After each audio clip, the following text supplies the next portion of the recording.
ముగించే ప్రయత్నం చేద్దాం. వచ్చే వారానికి ప్రభు చిత్తమైతే ఒక రివిజన్ లాంటిది పెడదాము. So by God's grace, God willing, we will try to close our eschatology or the theology of the covenants. So I recommend the name change, sir, for this subject, as I have done that earlier also, a couple of years backward చెప్పాను నేను. Covenant theology of the covenants అనే పేరు పెడదాం ఈ subject కి. Eschatology అనే పేరు లేకుండా ఆల్రెడీ మనకి బీటీహెచ్ లెవెల్లో ఎస్కటాలజీ అనే సబ్జెక్ట్ ఉంది కాబట్టి థియాలజీ ఆఫ్ ది కవనెంట్ అనే నేమ్ ని మనము అడాప్ట్ చేసుకుందాం. అదొకసారి దయచేసి మీరు రాసి పెట్టుకోవాల్సింది మనవి. Having said it, new covenant గురించి, నూతన నిబంధన గురించి, ఆ నూతన నిబంధన ఎవరితో చేయబడింది, నూతన నిబంధన యొక్క క్యారెక్టర్స్, అట్రిబ్యూట్స్ ఏంటి, ఇది కండిషనల్ కవనెంటా లేకపోతే అన్కండిషనల్ కవనెంటా, ఇది ఇటర్నల్ లేకపోతే టెంపరరీ కవనెంటా, టైం బౌండ్ కవనెంటా అనే పాయింట్లు మనం మాట్లాడుకున్నాం. తర్వాత ఈ కొత్త నిబంధన ఆల్రెడీ నెరవేరిందా, అసలు ఎవరితో చేయబడింది, ఎవరు చేశారు, హక్కుదారులు ఎవరు, ఈ విషయాలు మనం పోయిన వారం వరకు మాట్లాడుతూ వస్తున్నాం. అయితే ఇప్పటి వరకు మనకి ఎంతో కొంత వాయిదా వేయబడుతూ ఎంతో కొంత అలా మనకి అస్పష్టంగా ఉన్నటువంటి ఒక పాయింట్ మాత్రం ఈరోజు మనం చర్చించుకోబోతాం. ఏంటి అంటే, అయ్యా మరి ఇంతవరకు మనం లేఖనానుసారంగా పాత మరియు క్రొత్త నిబంధనలు పరిశీలించినటువంటి పరిస్థితుల్లో మనకి ఏమర్థమైంది, ఈ కొత్త నిబంధన అనేది పాత నిబంధన ఎవరికి ఇవ్వబడిందో ఆ పాత నిబంధన స్థానంలో ఆ పాత నిబంధన ఇవ్వబడినటువంటి వారికే క్రొత్త నిబంధన కూడా ఇవ్వబడింది అని మనకు అర్థమవుతుంది. ఆ పాత నిబంధన ఎవరికి ఇవ్వబడిందయ్యా అంటే ఇశ్రాయేలీయులని, అబ్రహాము సంతానమని స్పష్టంగా అర్థమవుతోంది. ఏ రకంగా చూసినా మనంతవరకు పరిశీలించినట్టు లేఖన భాగాలన్నిటిని కూడా వాటన్నిటి అర్థం ఏమిటి అంటే ఇది ఖచ్చితంగా ఇశ్రాయేలుకు సంబంధించిందే అయి ఉండాలి.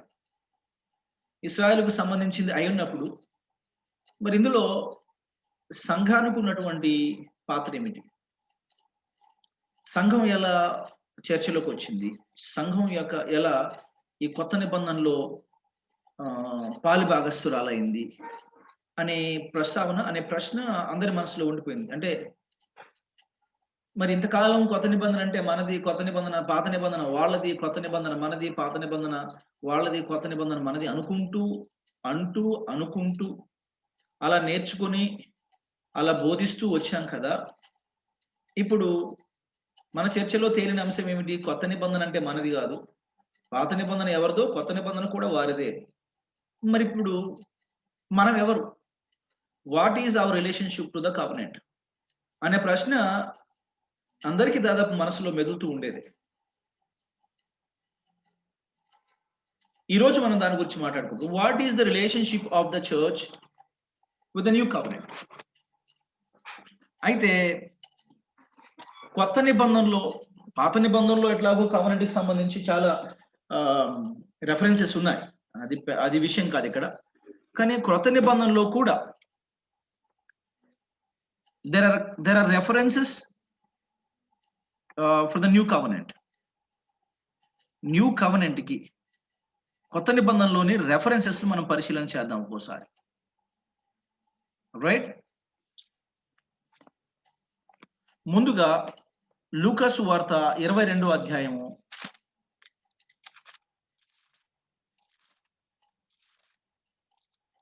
20వ వచనాన్ని మనం ఒకసారి పరిశీలన చేద్దాం. ఆ ప్రకారమే భోజనమైన తరువాత ఆయన గిన్నెయు పట్టుకొని, ఈ గిన్నె మీ కొరకు చిందింపబడుతున్న నా రక్తము వలనైన క్రొత్త నిబంధన. అలాగే ప్రభురాత్రి భోజనంలో కొరింథీయులకు రాయబడినటువంటి మొదటి పత్రిక 11వ అధ్యాయంలోని 25వ వచనంలో కూడా పౌలు గారు ఇదే విషయాన్ని ఆయన ప్రస్తావిస్తూ ఉంటారు.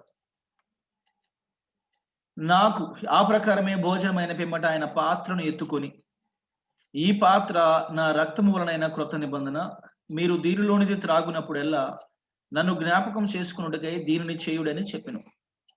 నా రక్తము వలనైన క్రొత్త నిబంధన అనే మాట ఇక్కడ కూడా ప్రస్తావించబడుతూ వచ్చింది. కొరింథీయులకు రాయబడినటువంటి 2వ పత్రిక 3:6లో కూడా ఈ ప్రస్తావనను మనం చూస్తూ ఉంటాం. ఆయనే మమ్మును క్రొత్త నిబంధనకు అనగా అక్షరమునకు కాదు గాని ఆత్మకే పరిచారకులమవుటకు మాకు సామర్థ్యము కలిగించి ఉన్నాడు. అంటే కొత్త నిబంధనకు మమ్మల్ని పరిచారకులను చేశాడు. మాకు ఆ పరిచారకులయ్యే సామర్థ్యాన్ని కలిగించాడు అన్నట్టుగా ఇక్కడ పౌలు భక్తుడు మాట్లాడుతుంటాడు. హెబ్రీ పత్రికలోని 8వ అధ్యాయంలోకి మనం వెళ్దాం ప్రియులారా. అందరూ కొంచెం శ్రద్ధగా వినండి. ఎందుకంటే ఇంత విని ఈవేళ సరిగా వినకపోతే అంత వ్యర్థమయ్యే అవకాశం ఉంది. మళ్ళీ పూర్తి గందరగోళంతో మీరు ముగించుకోవాల్సి ఉంటుంది బీడీని. సో ఆ పని మాత్రం చేయకండి. 8వ అధ్యాయము 8వ వచనం నుంచి మనం చదువుకుందాం. అంటే మనకి అర్థం కావాలి అంటే మొదటి నుంచి చదివితే బాగుంటుంది కానీ మనం అంత చేయలేము. 8వ వచనం. అయితే ఆయన ఆక్షేపించి వారితో ఇలాగూ చెప్పుచున్నాడు అని మళ్ళీ ఇర్మియా గ్రంథాన్ని 31వ అధ్యాయాన్ని ఇక్కడ కోట్ చేస్తూ ఉంటాడు. కోట్ చేస్తూ నిబంధన గురించి మాట్లాడుతూ ఉంటాడు. 7వ వచనంలో మనం చదివితే ఎలయనగా ఆ మొదటి నిబంధన లోపము లేనిదైతే రెండవ దానికి అవకాశం ఉండనేరదు. అలాగే 13వ వచనంలో ఇక్కడ మాట ఉంది. ఆయన క్రొత్త నిబంధన అని చెప్పుడు చేత మొదటిది పాతదిగా చేస్తున్నాడు అనేది అర్థమవుతోంది. సో అలాగే 9వ అధ్యాయం 15వ వచనం ప్రక్కనే ఉన్నట్టుగా ఉంది. మనం చదువుకుందాం. ఈ హేతు చేత మొదటి నిబంధన కాలంలో జరిగిన అపరాధముల నుండి విమోచనము కలుగుటకై ఆయన మరణము పొందినందున పిలువబడిన వారు నిత్యమైన స్వాస్థ్యమును గూర్చిన వాగ్దానమును పొందు నిమిత్తము ఆయన క్రొత్త నిబంధనకు మధ్యవర్తి అయి ఉన్నాడు. క్రొత్త నిబంధనకు మధ్యవర్తి అయి ఉన్నాడు. మీడియేటర్ లాగా ఉన్నాడు. ఫర్ ద న్యూ కవెనెంట్ అనే అంశాన్ని ఇక్కడ మనం మాట్లాడుతున్నాం. వెల్, ఇవే కాదు ఇంకొన్ని రెఫరెన్సెస్ ఉన్నాయి. న్యూ టెస్టామెంట్ అని ప్రస్తావనకు వచ్చేటటువంటి ఇంకొక 6 రెఫరెన్స్లు మనకు కొత్త నిబంధనలో ఉన్నాయి. అయితే ఇక్కడ క్రొత్త నిబంధన అని కొత్త నిబంధనలో ప్రస్తావించబడినటువంటి రెఫరెన్సెస్ అన్ని సంఘానికే వర్తిస్తాయి అనే అభిప్రాయం చాలా మందికి ఉంది. అండ్ ఆ అభిప్రాయం నాకు కూడా చాలా కాలం ఉండింది. ఇందులో ఒప్పుకోకపోవడానికి ఏముంది, చెప్పకపోవడానికి ఏముంది. అలాంటి అభిప్రాయమే నాకు కూడా ఉంది. ఎందుకంటే మనకి ఎంత అనుభవం ఉన్నా, అవగాహన ఉన్నా, దేవుని వాక్యానికి ఎదుటికి వచ్చేటప్పటికి ఆ వాక్యాన్ని ఒప్పుకోవాలి.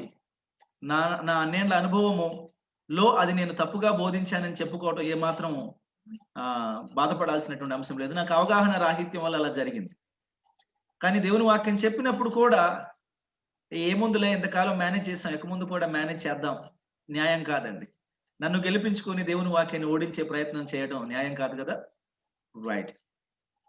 సో ఆ విషయంలో నేను చాలా సందర్భాల్లో బహిరంగంగా ఒప్పుకుంటూనే వచ్చాను. ఈ విషయంలో కూడా నాకు ఎలాంటి మొహమాటం లేదు. అయితే చింతిస్తున్నాను అజ్ఞానాన్ని బట్టి, దేవుడు వెలిగించిన వెలుగును బట్టి దేవుని కృతజ్ఞతాస్తుతులు చెల్లిస్తూ ఉంటున్నాను. అనుకునేవాడిని. ఎందుకంటే ఇంత లోతైనటువంటి అవగాహన నాకు మొదటి నుంచి లేదు. కాలక్రమంలో కొన్ని ఏళ్ల తర్వాత వచ్చింది.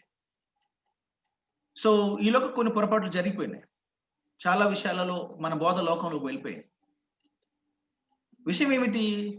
ఇప్పుడు క్రొత్త నిబంధనలో ప్రస్తావించబడినటువంటి ఈ క్రొత్త నిబంధన అనే పదాలన్నీ కూడా, ఈ రెఫరెన్సెస్ అన్ని కూడా ఇందులో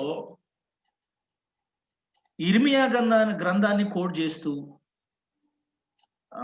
హెబ్రీ భక్తుడు 8వ అధ్యాయంలో చాలా ఒక 4-5 వచనాలు, 8వ వచనం నుంచి 12వ వచనం వరకు ఆ సంగతులు ఆయన నివేదిస్తూ ఉంటాడు.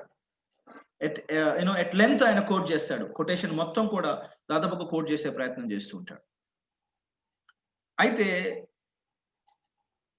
ఇది సంఘానిదైతే ఇప్పటి వరకు మనం మాట్లాడుకున్నటువంటి రెఫరెన్సెస్ ను వాడుకొని ఏమంటారంటే, ఆమిలీనెస్ ఏమంటారంటే, చూశారు కదా, ఇన్ని రెఫరెన్సెస్ కొత్త నిబంధనలో ఉన్నాయి.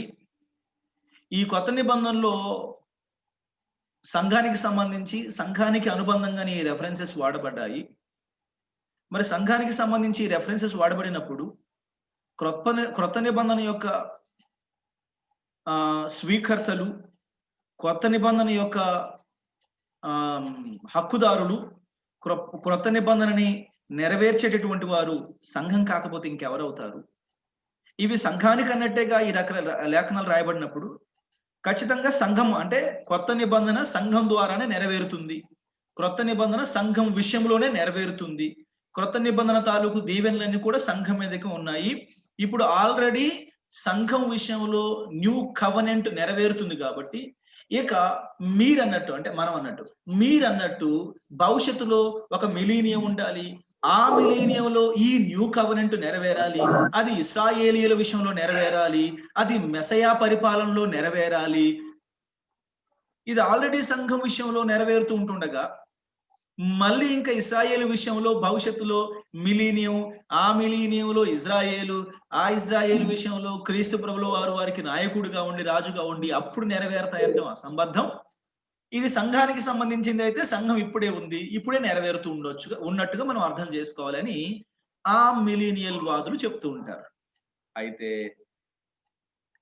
ఏ లేఖనాన్నైనా ఒక టెక్స్ట్ కాంటెక్స్ట్ పరిధిలోనే మనం అర్థం చేసుకునే ప్రయత్నం చేయాలి. బీడీకి వచ్చిన మీకు ఇది కొత్త విషయం కాకూడదు. ఏ లేఖనాన్నైనా దాన్ని టెక్స్ట్ కాంటెక్స్ట్ పరిధిలోనే ఇంటర్ప్రెట్ చేయాలి. మనకి నచ్చిన బోధకి అనుకూలంగా ఉంది కాబట్టి నేను అంతవరకే మాట్లాడతాను, ముందు వెనకలు చూడండి అంటాం భావ్యం కాదు. అది తప్పు, అది అన్యాయం కూడా. Right? So having said it, ఈ లేఖనాలను మనము లోతుగా కొంచెం పరిశీలించాల్సి ఉంటుంది. అయితే సంఘానికి మరియు న్యూ కవెనెంట్ కి సంబంధించినటువంటి విషయాలు అంటే అనుబంధానికి సంబంధించి దాదాపుగా అక్కడ బేసిక్ మనకి ఒక 3 ఆర్గ్యుమెంట్స్ ఉన్నాయి. లేదు సంఘము న్యూ టెస్టామెంట్ ని నెరవేర్చట్లేదు, న్యూ కవెనెంట్ అదే సారీ టెస్టామెంట్ అన్నా కవెనెంట్ అన్న ఒకటేనండి. కొన్ని పదాలు అటు ఇటు అయినప్పుడు టెస్టామెంట్ అన్నారు కదా, కవెనెంట్ అనలేదు కదా. వాస్తవానికి టెస్టామెంట్ అన్నా కవెనెంట్ అన్నా అగ్రిమెంట్ అన్నా అన్ని ఒకటేనండి. రైట్? సో న్యూ కవెనెంట్ సంఘం విషయంలో నెరవేరట్లేదు, ఇశ్రాయేలు విషయంలో నెరవేరాలి. అది భవిష్యత్తు. అది భవిష్యత్తు కావాలి అంటే ఒక మిలీనియం ఉండబోవాలి. అది మిలీనియంలోనే జరగాలి. ఆ యేసుక్రీస్తు ప్రభుల వారు మరి ఇశ్రాయేలుకు దీన్ని ప్రాప్తింపజేయాలి అంటే శ్రమల కాలంలో భూమి మీదకి రావాలి. అంటే 1000 ఏళ్ల పాలనకి ముందే భూమి మీదకి వచ్చి ఆయన వాళ్ళని సిద్ధం చేసుకొని వాళ్ళతో పాటు 1000 ఏళ్ల పరిపాలనలోకి ప్రవేశించాలి. దీన్ని ఏమంటారంటే pre millennial second coming of Jesus Christ అంటారు. Pre millennial second advent. యేసు ప్రభు ప్రీ మిలీనియం అంటే మిలీనియానికి ముందే, మిలీనియ ప్రారంభానికి ముందుగానే వస్తాడు అనేది ప్రీ మిలీనియల్స్ యొక్క వాదన, అంటే మన వాదన. ఆ మిలీనియల్స్ ఏమంటారు, ఇంకేం లేదు, ఆల్రెడీ నెరవేరుతుంది అనేది వాళ్ళ ఆర్గ్యుమెంట్. ఇప్పుడు మనం ఏమంటాం, లేదయ్యా Bible is very clear.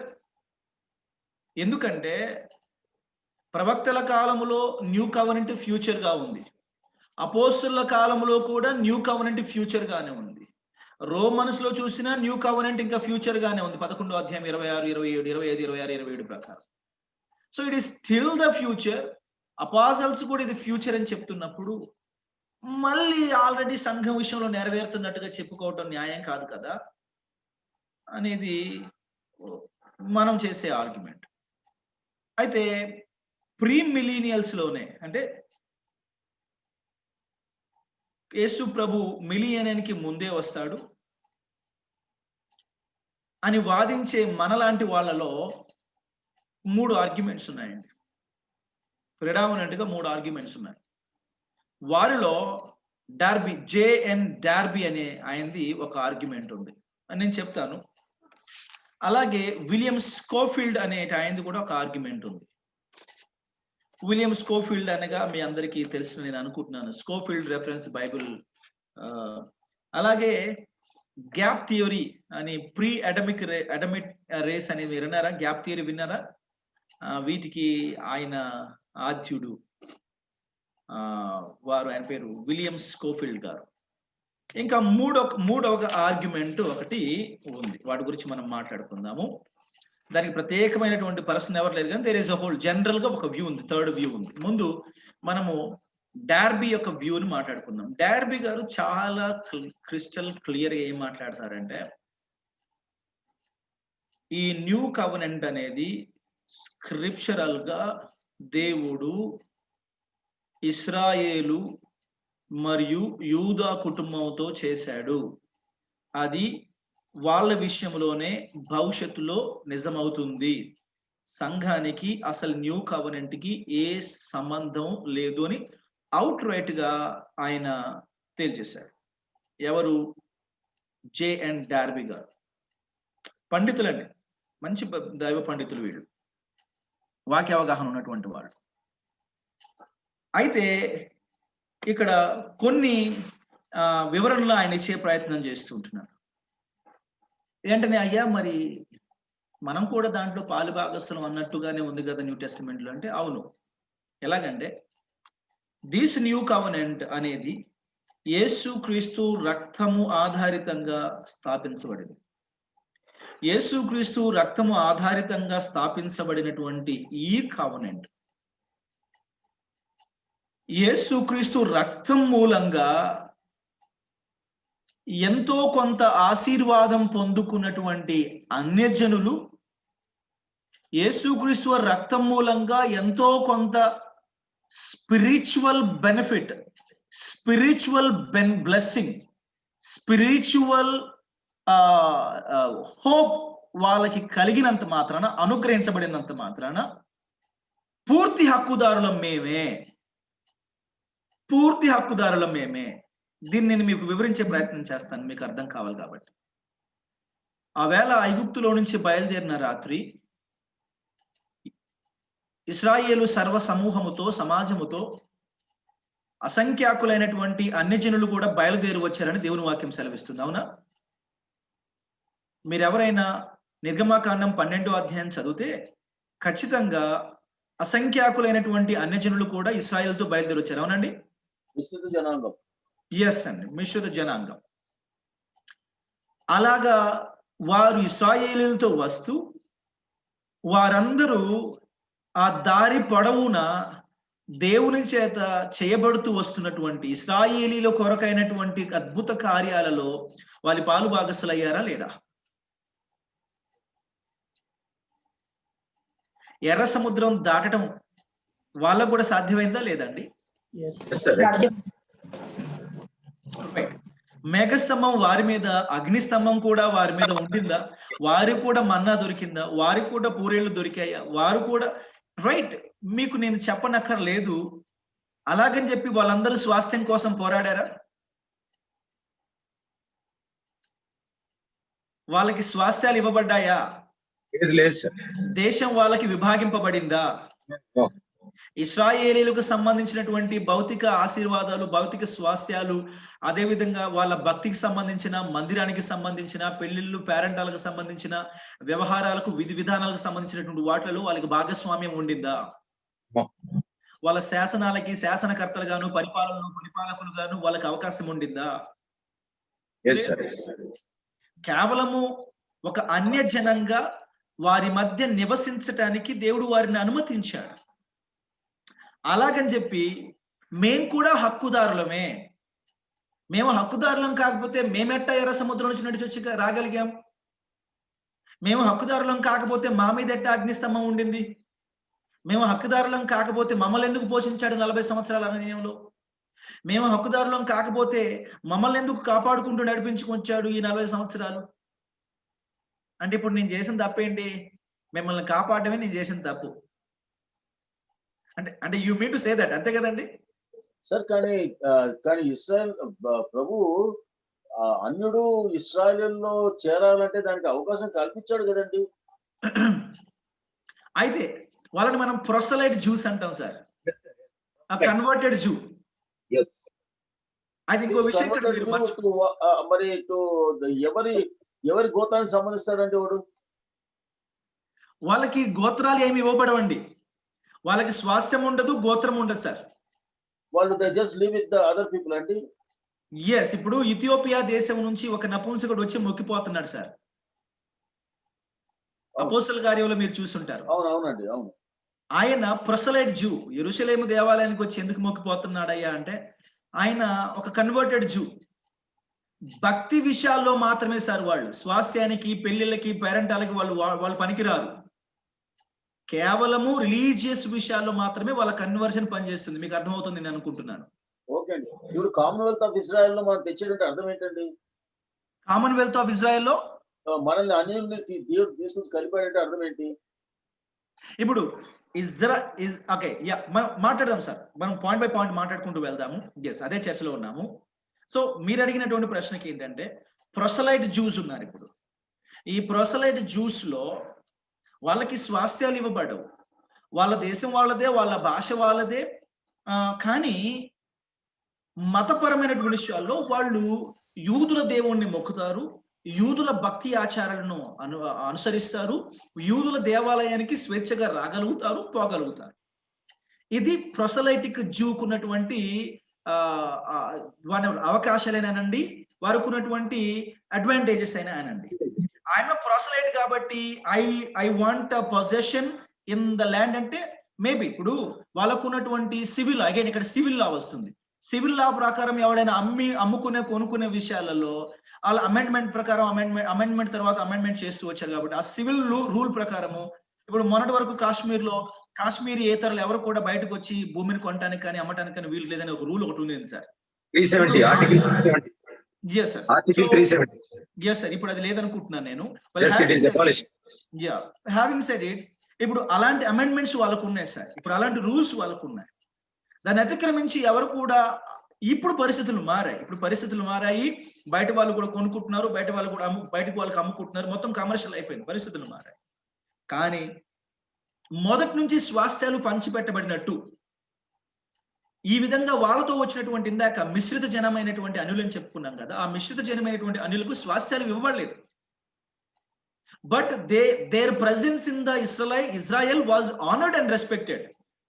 They were not ill-treated, sir. They were not ill-treated. They were respected. ఎందుకంటే they were there. ఇజ్రాయేలీలు కూడా ఐగుప్తు దేశంలో పరదేశులుగా ఉన్నారు కాబట్టి పరదేశుల్ని మీతో పాటు కలిసి బ్రతికించే వాళ్ళని గౌరవించారు. So they were honored. They were given a place to live and survive and make some businesses. But they were not given inheritance. And religious విషయాల్లో వాళ్ళని ఇస్రాయేల్ అంగీకరించారు.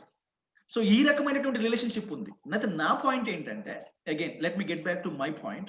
నా పాయింట్ ఏముండేనంటే, ఆ రకంగా ఈ అసంఖ్యాకులైనటువంటి అన్యజనులు కూడా ఇశ్రాయేలుతో కలిసి వచ్చారు కాబట్టి, వారు కూడా ఇశ్రాయేలు అనుభవించినటువంటి మేళ్ళన్నిటినీ అనుభవించారు కాబట్టి, వాళ్ళు కూడా ఇశ్రాయేలు పొందుకున్నటువంటి అద్భుతాలన్నిటిని కూడా కళ్ళారా చూశారు, ఆస్వాదించారు, శరీరంతో ఆస్వాదించారు, సాక్షులుగా ఉన్నారు. అయినా సరే వాళ్ళకి స్వాస్థ్యాలు పంచిపెట్టబడే అవకాశం లేదు. అరే మేము ఇన్ని అనుభవించాం కాబట్టి మాకు స్వాస్థ్యం పంచిపెట్టకపోతే మమ్మల్ని ఎందుకు కాపాడినట్టు, మమ్మల్ని ఎందుకు ఎర్ర సముద్రంలో మునగకుండా తప్పించినట్టు అని వాదించడం అనేది చాలా నిర్హేతుకమైనటువంటి వాదన, అది సహేతుకమైనటువంటి వాదన కాదు. అరే కాపాడమే నా తప్పనట్టు మాట్లాడుతున్నారే, బానిసత్వంలో విడిచిపెట్టి మిమ్మల్ని విడిచిపెట్టి రాకపోవడమే నా తప్పన్నట్టుగా మాట్లాడుతున్నారే, మీకు స్వేచ్ఛను ఇవ్వటమే నా తప్పన్నట్టుగా మాట్లాడుతున్నారే, గౌరవప్రదమైన సమాజంలో సహపౌరులుగా బ్రతికేటటువంటి అవకాశం ఇవ్వటమే నా తప్పన్నట్టు మాట్లాడుతున్నారే. గుర్తుపెట్టుకోండి. సో ఆ లెక్కన యేసుక్రీస్తు చిందించినటువంటి రక్తాన్ని బట్టి అన్యజనులకు అనుగ్రహించబడినటువంటి సాల్వేషన్, ఈ సాల్వేషన్ అనేది సువార్త ద్వారా వచ్చింది. అండ్ మీకు తెలుసు, gospel is not a covenant. మనం ఎవరైనా సువార్తకు వెళ్ళినప్పుడు మీరు ఇశ్రాయేలుతో సహపౌరులు కండి, మీకు యెరూషలేములో స్వాస్థ్యం ఉంటుంది, ఆ యేసుక్రీస్తు ప్రభుల వారి యొక్క పరిపాలనలో ఆయన మిమ్మల్ని ఏలబోతున్నాడు అని మనం ప్రకటిస్తామా? విశ్వసించి పశ్చాత్తాపడండి, విశ్వసించండి, పాపక్షమాపణ, పరలోక నిరీక్షణ పొందండి అని మనం ప్రకటిస్తామా? Yes sir. సువార్తకి పరలోకానికి అనుబంధాన్ని మనం అనుబంధంగా చెప్పబడిందా? సువార్త మరియు ఇశ్రాయేల్లో స్వాస్థ్యంగా మనకి అనుబంధంగా చెప్పబడిందా? ఏ రెండు కాంబినేషన్ అండి? సువార్త గాస్పల్ ప్లస్ హెవెనా, లేకపోతే గాస్పల్ ప్లస్ జెరూసలేమా? Gospel plus heaven. అమ్మా, ఎంత స్పష్టంగా మనకు అర్థమవుతున్నప్పుడు it is always gospel, of course gospel, repentance, salvation, hope and glory, మహిమ. ఇప్పుడు it is always gospel to glory లేదా గ్రేస్ టు గ్లోరీ అన్నప్పుడు మధ్యలో మళ్ళీ ఎక్కడ ఇజ్రాయేలు, జెరూసలేము, స్వాస్థ్యం ఈ ప్రస్తావన ఎక్కడ వస్తుంది? ఇంటర్ప్రిటేషన్ మిస్టేక్స్ వల్ల ఈ ప్రస్తావనలు వస్తున్నాయి. ఇంటర్ప్రిటేషన్ సరిగా చేయలేకపోవటం వల్ల ఈ ప్రస్తావనలు వస్తున్నాయి. ఇప్పుడు ఓపిక్గా గత 3 నెలలుగా మీరు థియాలజీ ఆఫ్ ద కవెనెంట్స్ గురించి వింటున్నారు కాబట్టి మీకు సహేతుకం అనిపిస్తుంది. లేదు, సడన్ గా ఈవేళ వచ్చి క్లాసులో కూర్చున్న వాళ్ళకి ఎలా ఉంటుందో తెలుసా? చాలా అభ్యంతరకరంగా ఉంటుంది. ఎందుకంటే అరే, మనం న్యూ టెస్టిమెంట్ మంది కాకపోతే ఇంకెవరిది? మనం కొత్త నిబంధనల హక్కుదారులం కాకపోతే ఇంకెవరు హక్కుదారులు అవుతారు? ఆయన ఆల్రెడీ కొరింథీ పత్రికలో రాయబడింది కదా, ఆయన అపోస్తల కార్యంలో రాయబడింది కదా, ఆయన లూకా శుభవార్త చదువుకున్నాం కదా, మత్తయి శుభవార్తలు ఆల్రెడీ ఉంది కదా. ఇలాంటి డౌట్లు వస్తాము. సమస్య ఎక్కడ వస్తుందంటే, సాల్వేషన్ కొరకు మనకి ప్రకటించబడినటువంటి సత్య సువార్తను మనం ఏం చేసుకుంటున్నామంటే, సువార్త విశ్వసిస్తే చాలు మనం కవనెంట్ లోకి వచ్చేస్తున్నట్టే. మీరు కవనెంట్ లో కాదు, సాల్వేషన్ లోకి వస్తున్నారు. Salvation is not a covenant, salvation is a free gift of grace. శ్రద్ధగా వినండి. భవిష్యత్తులో మరి మీరు విన్నా వినకపోయినా ఇంకెప్పుడు సందేహం ఉండకూడనట్లు వినండి. మాట్లాడుకుందాం మళ్ళా. Right.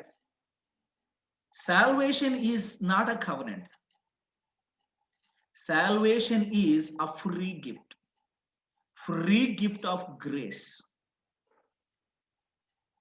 And the people who receive this free gift of grace are the citizens of heaven, not of the earth.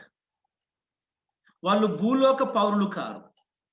రక్షణ సువార్త ద్వారా విశ్వాసములకు వచ్చి పాపక్షమాపణ, పరలోక నిరీక్షణ ద్వారా క్రొత్త నిబంధనలో పాలిభాగస్తులవుతున్నటువంటి అన్యుల యొక్క నిరీక్షణ యెరూషలేమా, పరలోకమా?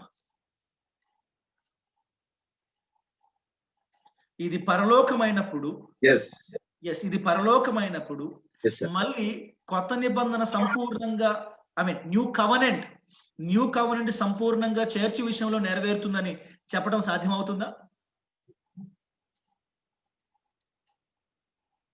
ఒకవేళ చర్చి విషయంలో న్యూ కవెనెంట్ నెరవేరుతుందని మనం గట్టిగా వాదించాలంటే, దెన్ ఈ న్యూ కవెనెంట్ లో అంతర్భాగంగా వస్తున్నటువంటి సంఘం విశ్వాసులు, ప్రపంచ నలుమూలలో ఉన్నటువంటి విశ్వాసులు, వాళ్ళ నిరీక్షణ పరలోకం కాకూడదు, యెరూషలేం కావాలి.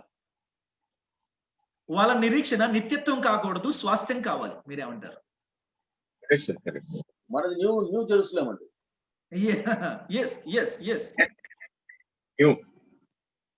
అయితే న్యూ జెరూసలేం అనే పదాన్ని కూడా చాలా మిస్ఇంటర్ప్రిట్ చేస్తారండి. అదేనండి, ఉన్నదాన్ని ఆయన కొత్త చేస్తాడంటారు జనాలు. చాలా ప్రమాదం, కొంచెం జాగ్రత్తగా హ్యాండిల్ చేయాలి మనం. అదేనండి, ఇప్పుడున్న దాన్ని మొత్తం డిమాలిష్ చేసి, ఇప్పుడున్న దాన్ని మొత్తం కూడా రిఫ్రెష్ చేసి, ఇప్పుడున్న దాన్ని ఆయన మొత్తం రీకన్స్ట్రక్ట్ చేసి, చక్కగా ప్రక్షాళన చేసి, ఆయన రెనోవేట్ చేసి మనకి ఇస్తాడు. Our hope is new Jerusalem. Yes, our hope is inheritance, స్వాస్థ్యమే యెరూషలేం అని చెప్పేసి కొందరు అంటున్నారు. కానీ సంఘం విశ్వసించిన తరువాత ద నెక్స్ట్ స్టెప్ ర్యాప్చర్ అంటూ చెప్పబడుతూ వచ్చిందా? ద నెక్స్ట్ స్టెప్ యెరూషలేములో స్వాస్థ్యం అంటూ చెప్పబడుతూ వచ్చిందా? అందరూ మాట్లాడాలి. మన శాంతి ఏం చెప్తాడో చూద్దాం. ఆయన మీరు వేదిక మీదకి రావాల్సిందిగా మనం చేస్తున్నాం. సహోదరు శాంత్ గారు మీరు ఎక్కడున్న వేదిక మీదకి రావాల్సిందిగా మనం చేస్తున్నాం. ఇలా పిలుస్తారని ఊహించుండడు.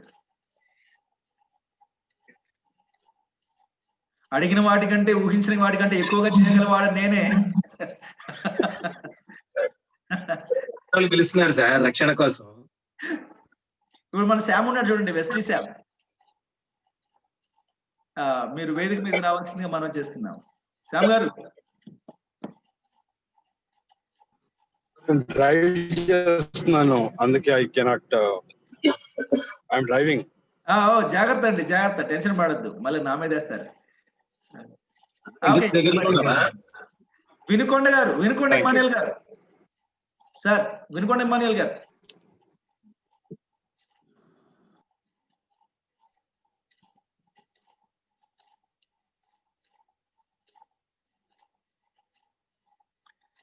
మీ వీడియో ఓపెన్ చేయండి సార్ ప్లీజ్.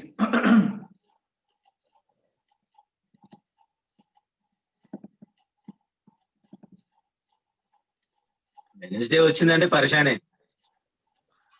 ఆయన నిజంగానే పరిశాన్ చేస్తున్నారు చూడండి. ఆల్ రైట్, ఈలోగా ఆయన సర్దుకునివ్వండి, ఈ చీకట్లో టెన్షన్ పెట్టి ఆయన్ని ఇబ్బంది పెట్టదు. సరే, మనం మాట్లాడుతున్న పాయింట్ ఏంటి అంటే, బిలీవర్స్ ఒకసారి విశ్వసించిన తరువాత వాట్ హాస్ బీన్ ప్రామిస్డ్ అంటే, అందరూ కూడా అన్డౌటెడ్ గా వితౌట్ క్వశ్చన్ ఏం చెప్పారంటే, it is heaven and it is rapture. మనం ర్యాప్చర్ కోసం ఎదురు చూస్తున్నాం.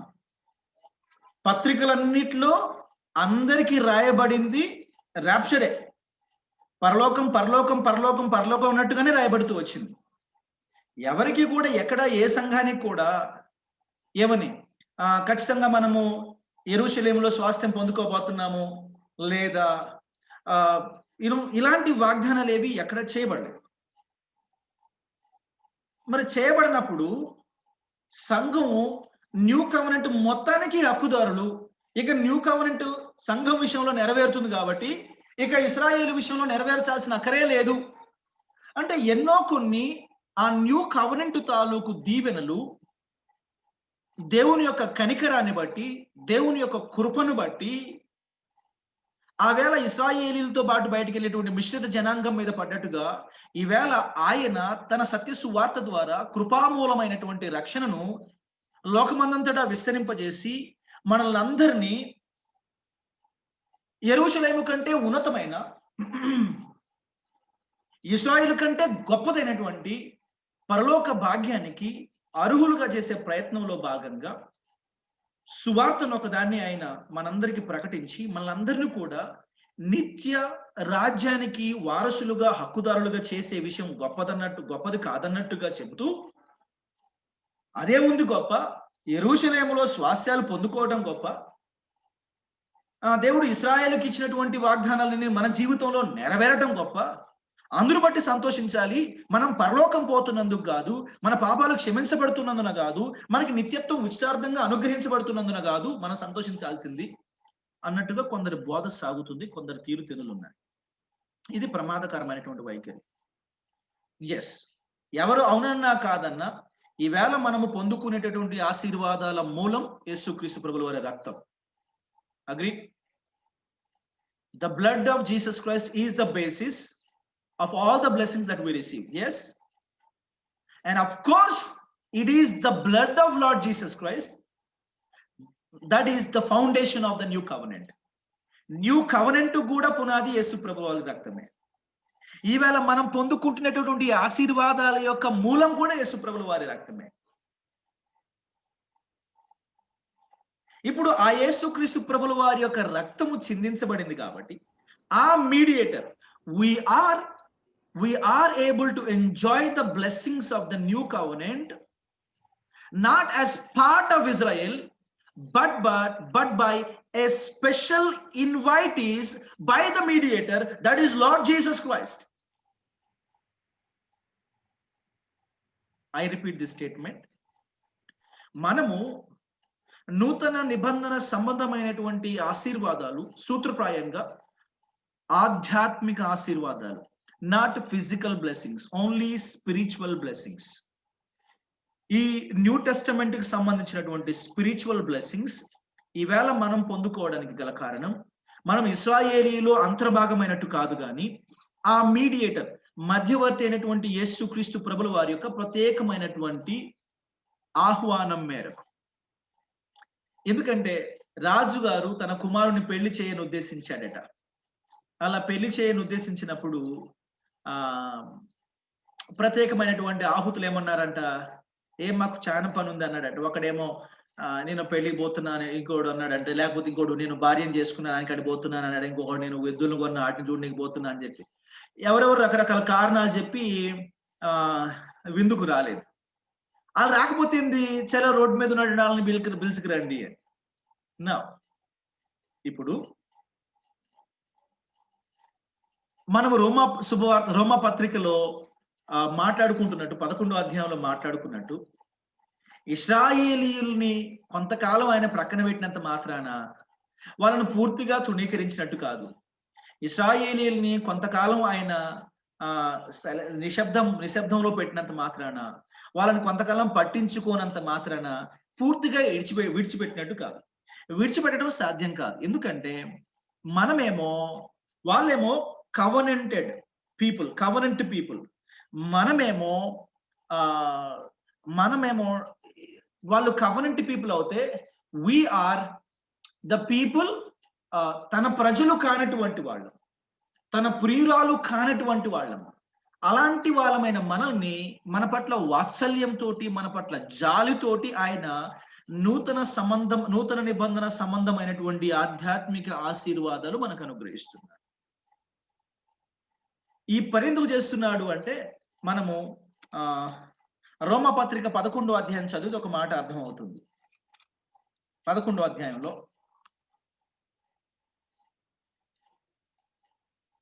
11-12 ఈ విధంగా సెలవిస్తుంది దేవుని వాక్యం. రోమన్స్ 10:11-12. కాబట్టి నేను అడుగునది ఏమనగా, వారు పడిపోవునట్లుగా తొట్టిల్లురా, అట్లన రాదు. వారికి రోషము పుట్టించుటకై వారి తొట్రుపాటు వలన లోకమునకు ఐశ్వర్యము కలిగెను, అన్యజనులకు రక్షణ కలిగెను. వారి తొట్రుపాటు లోకమునకు ఐశ్వర్యము కలిగెను. ఇక్కడ ఇశ్రాయేలు తొట్రుపాటు శాశ్వతమా అంటే, వాడు పడిపోవునట్టుగా తొట్టిల్లారా, ఇంకా లేవకుండునట్లుగా తొట్టిల్లారా అంటే దేవుని వాక్యం ఏం సెలవిస్తుంది? నో. కానీ ఏం కలగడం కొరకంట? వారి తొట్రుపాటు వలన అన్యజనులకు రక్షణ కలిగింది. ఈ రక్షణ ఎందుకు కలుగుతుంది అంటే, వాళ్ళకి రోషం పుట్టించడం కొరకు. ఇప్పుడు ల్యాండ్ లో ఇశ్రాయేల్ని దేవుడు పక్కన పెట్టి సంఘాన్ని అనగా అన్యజనులందరినీ కూడా అదే రక్తము ద్వారా వారిని లోపలికి ఆహ్వానించడం మొదలు పెట్టాడు. Not into the covenant blessings of Israel, but into the eternality, నిత్యత్వములోకి, ఇన్ టు ద సాల్వేషన్, రక్షణలోకి మనం ఆహ్వానించబడితే, కవనెంట్ తాలూకు దీవెనలన్నిటిలోకి మనం ఆహ్వానించబడినట్టుగా, రక్షణలోకి మనం పిలువబడితే స్వాస్థ్యంలోకి పిలువబడినట్టుగా, పాప క్షమాపణలోకి మనం పిలువబడితే యెరూషలేములో హక్కుదారులుగా, సింహాసనంలో పాలి భాగస్తులుగా మనం భావించడం న్యాయం కాదు.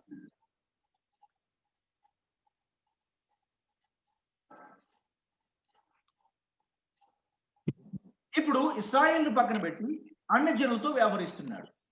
ఈ 2000 years ఆఫ్ కాలంలో డూ యూ థింక్ క్రైస్తవ సంఘ విశ్వాసులు రక్షింపబడినటువంటి వారు కొన్ని కోట్ల మంది ఉండవచ్చు? నా అంచనా ప్రకారం కొన్ని కోట్ల మంది ఉండవచ్చు. చాలా మంది చనిపోయారు, ఇంకొన్ని మంది బ్రతికే ఉన్నారు. వీరెవరైనా యెరూషలేములో స్వాస్థ్యం గురించి ఆలోచించి ఉంటారా? వీళ్ళెవరైనా యేసు ప్రభు యెరూషలేములో వచ్చి పరిపాలన చేస్తాడు, ఆయన పరిపాలనలో మేము అక్కడే ఉంటామని ఎవరైనా అనుకుని ఉండుంటారా? లేదు. వాళ్ళందరూ కూడా నిత్యత్వాన్ని గురించి, పరలోకాన్ని గురించి ఆలోచించి, పరలోకాన్ని గురించి బోధించబడి, పరలోకాన్ని గురించి విశ్వసించి, ఆ విశ్వాసంతో, ఆ నిరీక్షణతోనే చనిపోయారు, సమాధి చేయబడ్డారు. ఆ నిరీక్షణతోనే పునరుద్ధానాలు అవుతారు. తెస్సలోనిక మొదటి పత్రిక 4వ అధ్యాయం ప్రకారం బతికి ఉన్న వారికి అదే నిరీక్షణ, చచ్చిపోయిన వారికి అదే నిరీక్షణ. పరలోకమే నిరీక్షణ, పరలోకమే వాగ్దానం. సో సంఘానికి కొత్త నిబంధనలో ఎలా పాలి భాగం దొరికింది అంటే ఇలా దొరికింది. ఎలాగా? ఉచితమైనటువంటి కృప ద్వారా సత్య సువార్తను దేవుడు మనకి అందించి, మనల్ని ఆ నిబంధన యొక్క భౌతికమైనటువంటి విషయాల్లో కాకుండా ఆ నిబంధనకు సంబంధించినటువంటి ఆత్మ సంబంధమైన విషయాల్లో మనల్ని పాలిభాగస్తులుగా చేశాడు. ఆత్మ సంబంధమైన విషయం ఏమిటి అంటే రక్షణార్థమైన మారు మనసు, పాప క్షమాపణ, పరలోక నిరీక్షణ. ఎందుకంటే కొత్త నిబంధనకు లేదా న్యూ కవెనెంట్ కి basis blood of Jesus Christ. మన రక్షణకు బేసిస్ కూడా the blood of Jesus Christ. Right? Having said it, ఇంకొంచెం మనం ముందుకు వెళ్ళే ప్రయత్నం చేద్దాం. అయితే ఇంకొక వ్యూ ఉంది. ఏంటి ఆ వ్యూ అంటే ఆయన విలియం స్కోఫీల్డ్ గారు మాట్లాడుతున్నారు. విలియం స్కోఫీల్డ్ గారు ఏమంటారు అంటే ఆయన ఒక డిఫరెంట్ వ్యూతో వస్తారు.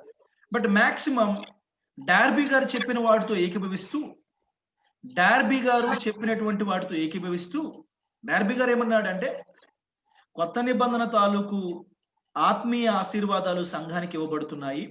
ఆ ఆత్మీయ ఆశీర్వాదాలు అంటే కూడా ఏమో కాదు, పాపక్షమాపణ, పరలోక నిరీక్షణ. అది కూడా దేవుని ఉచితమైన కృప, సువార్త ద్వారా మాత్రమే ఈ ఆత్మీయ ఆశీర్వాదాలు సంఘానికి వెళ్తున్నాయి. వాటిని ఆధారం చేసుకొని, ఎందుకంటే ఈ ఆత్మీయ ఆశీర్వాదాలు భౌతిక ఆశీర్వాదాలతో పాటుగా ఆత్మీయ ఆశీర్వాదాలు కూడా కొత్త నిబంధనలో ఉన్నాయి, అంటే న్యూ కవెనెంట్ లో ఉన్నాయి. New covenant is also called the covenant of blessing. ఆశీర్వాద నిబంధన అని కూడా మనం పిలుస్తాం. ఆ న్యూ కవెనెంట్ లో ఇశ్రాయేలీయుల్ని ఆయన పూర్తిగా రెన్యూ చేస్తున్నాడు. ఇశ్రాయేలుని పూర్తిగా ఆయన దీవించబోతున్నాడు. వాళ్ళ సరిహద్దులు విశాలపరచబోతున్నాడు. వాళ్ళ స్వాస్థ్యాన్ని వాళ్ళకి ఇవ్వబోతున్నాడు. So in as much as physical blessings ఉన్నట్టుగానే స్పిరిచువల్ బ్లెస్సింగ్స్ కూడా అన్కండిషనల్ గా ఉన్నాయి న్యూ కవెనెంట్ లో. అయితే ఆ న్యూ కవెనెంట్ లోని స్పిరిచువల్ బ్లెస్సింగ్స్ లో కొన్నింటిని ఆయన తీసి సంఘానికి ఇచ్చాడు. ఇప్పుడు ఆ కొన్ని తీసుకున్నాం కాబట్టి అన్ని నావే అనే బోధ ఒకటి మనకి బాగా చలామణిలో ఉంది. అది ఎంత మాత్రం కూడా సమర్థనీయం కాదు. సో విలియం స్కోఫీల్డ్ గారు ఏమంటారు అంటే ఎస్, డార్బీ గారు చెప్పింది కరెక్టే.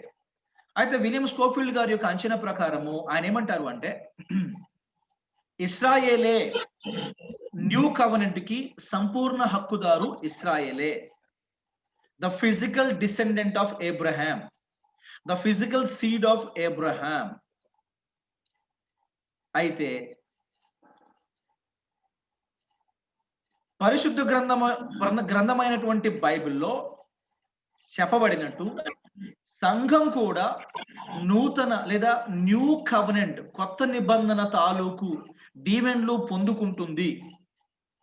ఈ కొత్త నిబంధన తాలూకు అనగా న్యూ కవెనెంట్ తాలూకు దీవెన్లు పొందుకుంటుంది అన్నప్పుడు డార్బీ గారు ఏవైతే చెప్పారో ఆత్మీయ లేకపోతే స్పిరిచువల్ బ్లెస్సింగ్స్ అని చెప్పారో ఆ స్పిరిచువల్ బ్లెస్సింగ్స్ మాత్రమే సంఘం పొందుకునే అవకాశం ఉంది. కానీ ఫిజికల్ బ్లెస్సింగ్స్ ఏవి కూడా సంఘం పొందుకునే అవకాశం లేదు. నా ఫిజికల్ బ్లెస్సింగ్స్ ఏవి సంఘం పొందుకునే అవకాశం లేదు. లైక్ థ్రోన్ లాంటిది, లైక్ స్వాస్థ్యం లాంటిది, దేశం లాంటిది, ల్యాండ్ లాంటిది సంఘం పొందుకునే అవకాశం లేదు. కాబట్టి వాటిని పొందుకోవాలంటే ఖచ్చితంగా ఇశ్రాయేల్ రావాలి. ఇశ్రాయేల్ రావాలంటే ఖచ్చితంగా క్రీస్తు ప్రభువుల వారు దిగి రావాలి. ఇశ్రాయేల్ క్రీస్తు ప్రభువుల వారు దిగి రావాలి అంటే ఆయన దిగొచ్చిన తర్వాత రెండో రాకడ. ఆయన దిగొచ్చినప్పుడు ఆయన క్రీస్తు విరోధిని పాడు చేయాలి, నాశనం చేయాలి, అండ్ దెన్ 1000 పరిపాలన మొదలు పెట్టాలి. అంటే ఇశ్రాయేలుకి భవిష్యత్తు ఉంది. ఆ భవిష్యత్తు 1000 కాలంలోనే సాధ్యమవుతుంది. ఎందుకంటే ఇశ్రాయేలులు శత్రుశేషం లేకుండా క్షేమంగా ఉండాలి. శత్రుశేషం లేకుండా క్షేమంగా ఉండాలి అంటే ప్రస్తుతం ఉన్నటువంటి పరిస్థితుల్లో ఇశ్రాయేలు తన శత్రువులన్నింటినీ కూడా నాశనం చేసే శక్తి దానికి లేదు. తనను తాను ఏనాటికి ఆనాడు కాపాడుకోగలుగుతుందేమో యూరోపియన్ కంట్రీస్ యొక్క సహాయ సహకారాలతోటి. కానీ శత్రుశేషం లేకుండా తనను తాను చేసుకునేటటువంటి అవకాశం ప్రస్తుత పరిస్థితులు లేదు. శత్రుశేషం లేకుండా చెయ్యాలి అంటే అది కేవలం క్రీస్తు ప్రభుల వారి ద్వారా అవుతుంది. క్రీస్తు ప్రభుల వారు రెండవ రాకడలో భూమి మీదకి వచ్చినప్పుడు ఇశ్రాయేలుకి శత్రుశేషం లేకుండా చేస్తాడు. అలా శత్రుశేషం లేకుండా చేసి ఆయన ఒక న్యూ రూల్ ప్రారంభిస్తాడు. ఆ న్యూ రూల్ లోనే న్యూ కవెనెంట్ ఒకటి నెరవేరుతుంది.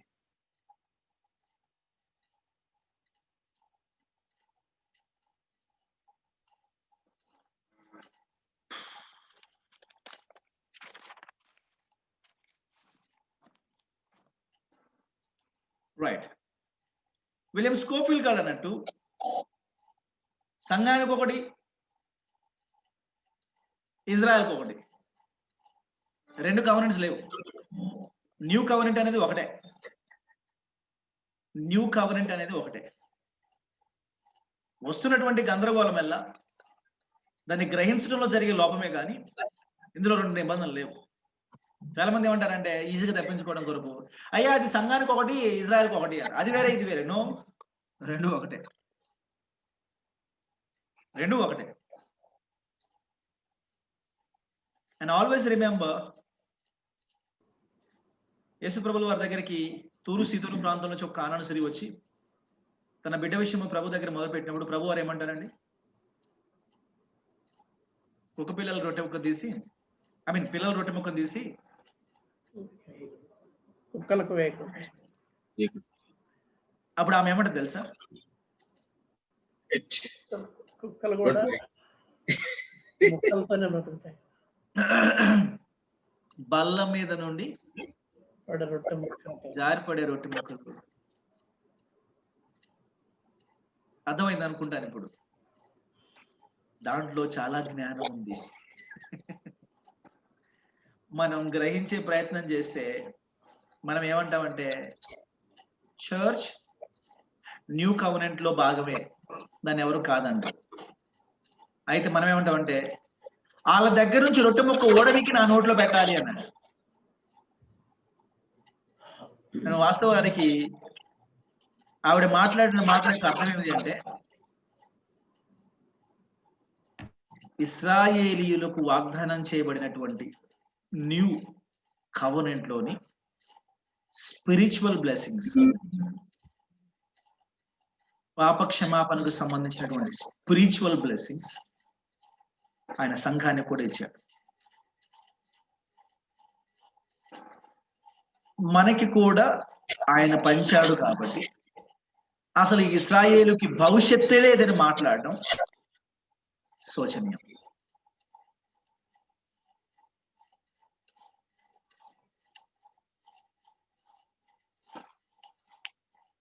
సార్ ఇక్కడ చెప్పండి. ఇప్పుడు మనము we talk about eternal life కదా. యేసు ప్రభు నమ్ముకున్నప్పుడు మనము పాప క్షమాపణ, నిత్య జీవం, పరలోకం మనకు ఉన్నాయని చెప్తాం. అలాంటప్పుడు ఈ నిత్య జీవానికి ఈ ఇజ్రాయెల్కు ఉన్నటువంటి ల్యాండ్ లేకపోతే వాళ్ళకున్న ప్రామిసెస్, ఈ రెండిటికి ఎక్కడ మీరు రికన్సైల్ చేస్తారు? We talk about heaven, we talk about eternity కదా. అలాంటప్పుడు where do we fit in, where Israel fits in to this, or where do we fit in to the covenant? I repeat again, if the covenant is eternal and we talk about eternal life, and where do these two fit in? sir, Yes. New covenant is a literal unconditional eternal covenant. Yes. Literal unconditional eternal covenant. New covenant లో మనము spiritual blessings పొందుకున్నంత మాత్రాన ఇశ్రాయేలు కూడా ఇది complete spiritual కాదు, వాళ్ళకి literal plus spiritual. Okay. మనకి this is only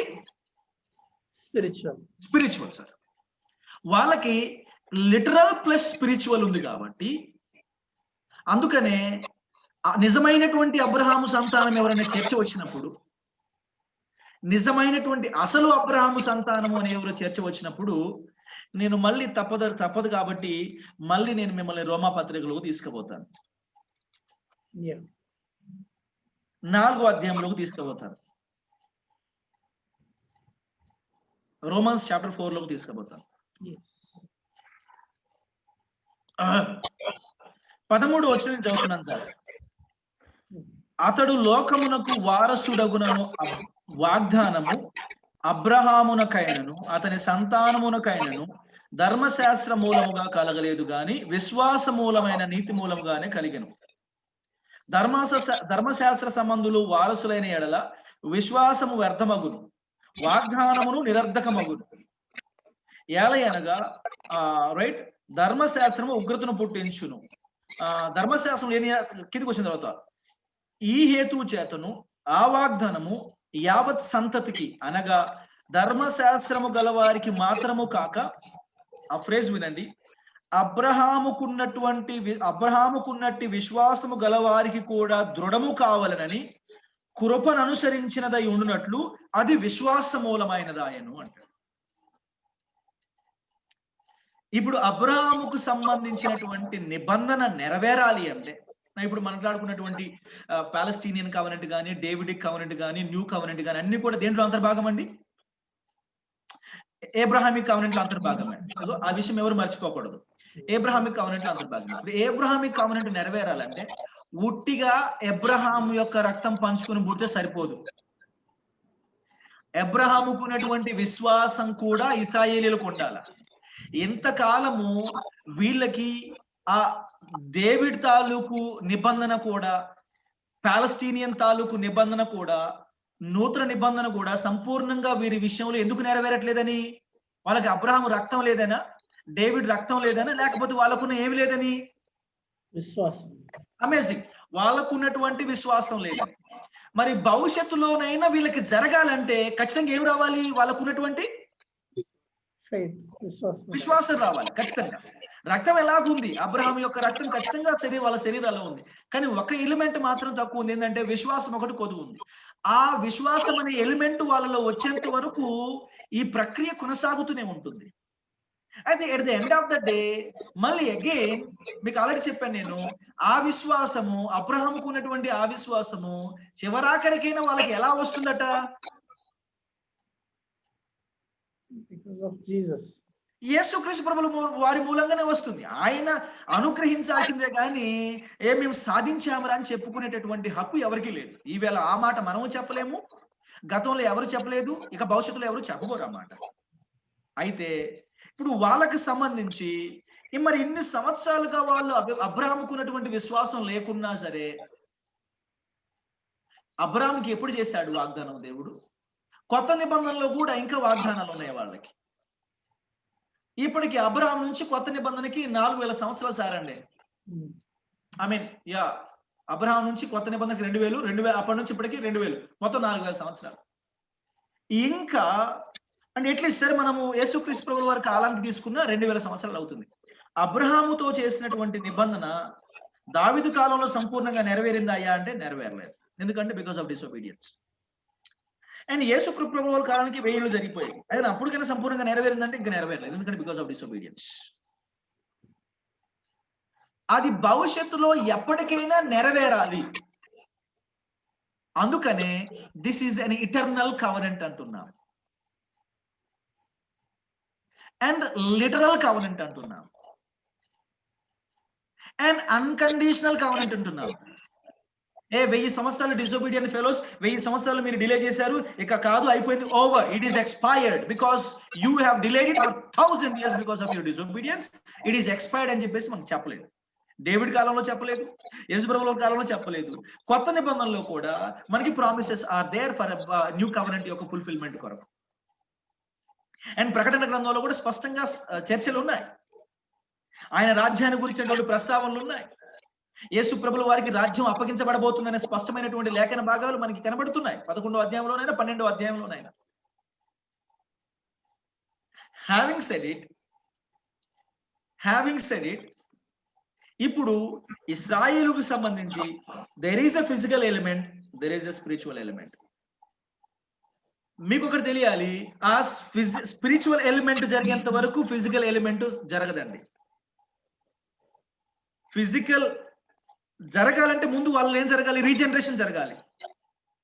regeneration జరగాలంటే వాళ్ళతో కాదు, అది యేసుక్రీస్తు ప్రభుల వారు ఆ రీజనరేషన్ చేయాలి. ఆయన చేయాలంటే ఆయన దిగి రావాలంటే సెకండ్ కమింగ్ అవుతుంది. సో వాళ్ళకి ఈ ఫిజికల్ అండ్ స్పిరిచువల్ బెనిఫిట్స్ ఉన్నాయి, మనకి స్పిరిచువల్ బెనిఫిట్స్ ఉన్నాయి. We're sharing Jesus Christ or God the Father shared to us the spiritual blessings of the new covenant exclusively. Andukane church in the Old Testament was a mystery. ఎవరికి తెలియదు ఇట్లాంటిది ఒక గుంపు వస్తుందని, ఇట్లాంటిది ఒక సహవాసం వస్తుందని పాత నిబంధన ప్రవక్తల్లో ఎవరికి కూడా ఆయన వెల్లడి చేయలేదు. అపోస్తలులకు కూడా అర్థం కాలేదు. పౌలు భక్తుల ద్వారా ఇది సంపూర్ణంగా వెల్లడి చేయబడుతూ వచ్చింది. So special, this is a special institution or a special organism. ఇది ఒక ప్రత్యేకమైనటువంటి జీవి సంఘం అనేది. ఇది ముందుగా ఎవరు ఊహించింది కాదు, కానీ దేవుని మనసులో ఉంది. సో వాళ్ళకి ఈ స్పిరిచువల్ బ్లెస్సింగ్స్, ఇజ్రాయిల్ కి చేయబడినటువంటి ఆ new covenant, physical spiritual blessings ఉన్నటువంటి ఆ న్యూ కవెనెంట్ లో తీసుకొని మనకి ఇచ్చాడు. గుర్తుపెట్టుకోండి, ఇది వాళ్ళ యాజకుల ద్వారా జరగలేదు, ఇది వాళ్ళ ప్రవక్తల ద్వారా జరగలేదు, ఇది సార్వభౌముడైనటువంటి యేసు క్రీస్తు పరిశుద్ధ రక్తం మూలంగా జరిగింది. యేసు క్రీస్తు ప్రభుల వారి యొక్క రక్తాన్ని నిరోధించే హక్కు గాని, పరిమితం చేసే హక్కు గాని ఇశ్రాయేలీయులకు లేదు. మాకు సంబంధించింది వాళ్ళకెట్ట షేర్ చేస్తావు అని చెప్పి హక్కు వాళ్ళకి లేదు. అదే వాళ్ళ యాజకుల ద్వారా జరుగుంటే, అదే వాళ్ళ ప్రవక్తల ద్వారా జరుగుంటే ఇది మన దాకా వచ్చి ఉండేది కాదు. కానీ అనంతమైనటువంటి యేసు క్రీస్తు ప్రభువుల వారి రక్తం ద్వారా జరిగింది కాబట్టి, ఆ రక్తం ద్వారా స్థాపించబడినటువంటి ఆ కవెనెంట్ కి ఆయనే పూర్తి హక్కుదారుడు అవుతాడు. కాబట్టి ఆయన బయట వారికి షేర్ చేస్తున్నా, వాళ్ళకెందుకు షేర్ చేస్తున్నావు అని అడిగే హక్కు ఇశ్రాయేలీయులకు లేదు.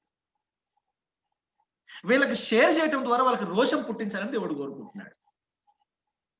Having said it, moving on further. ఇంకా ఎవరికైనా డౌట్ ఉందండి? ఎప్పుడెప్పుడు అడిగేసేయండి, పని అయిపోద్ది.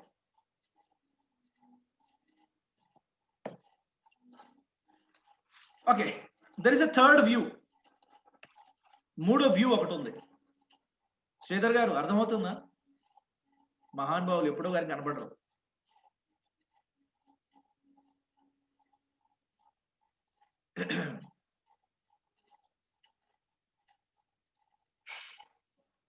Third view. ఈ థర్డ్ వ్యూ ఏంటంటే, it's a two covenant view.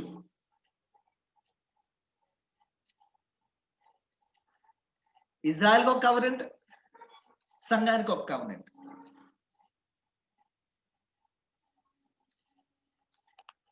అయితే how far the Bible support, how far does the Bible support this argument? And actual గా బైబిల్ ఎక్కడ కూడా దేర్ ఇస్ టూ కవెనెంట్స్ అనే వాదన మనకి ఎక్కడ లేదు. అంటే న్యూ కవెనెంట్ కి సంబంధించి మనకి తెలుసు 5 కవెనెంట్స్ ఉన్నాయి. ఆ 5 లో 4 అనేవి అన్కండిషనల్, అండ్ మొజాయిక్ లా అనేది, మొజాయిక్ కవెనెంట్ అనేది కండిషనల్ కవెనెంట్, అంతవరకు తెలుసు. కానీ న్యూ కవెనెంట్ లోనే 2 కవెనెంట్స్ ఉన్నాయి అనేది మాత్రము అంత బలమైనటువంటి వాదన కాదు. రైట్?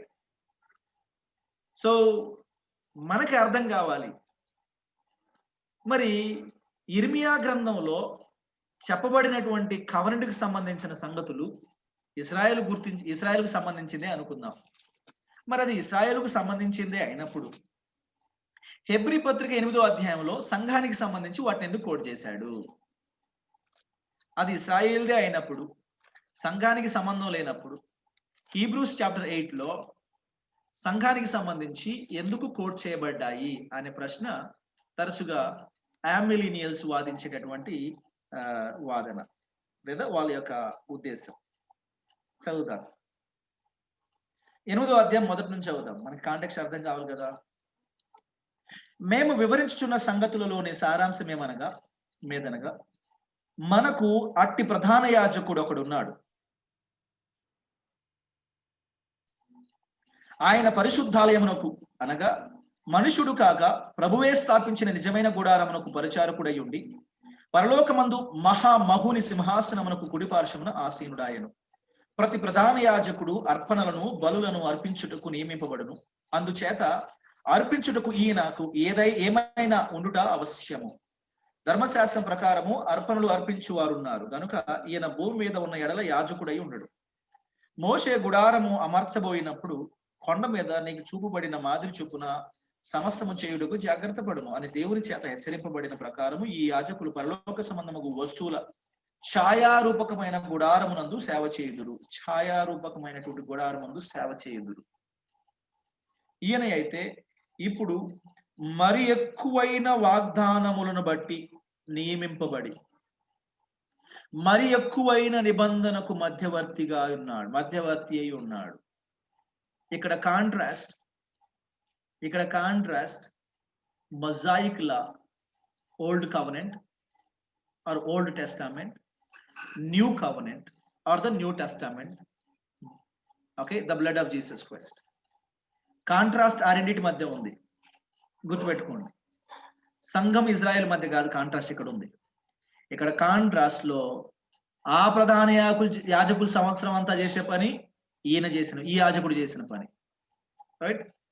మోషే ద్వారా నిర్మితమైనటువంటి ఆ నిబంధన మందసం ఎదుట ప్రత్యక్ష గుడారంలో జరిగించే పని, పరలోకములో యేసుక్రీస్తు ప్రభువులో ఏకంగా దేవుని ఎదుట జరిగించే పని.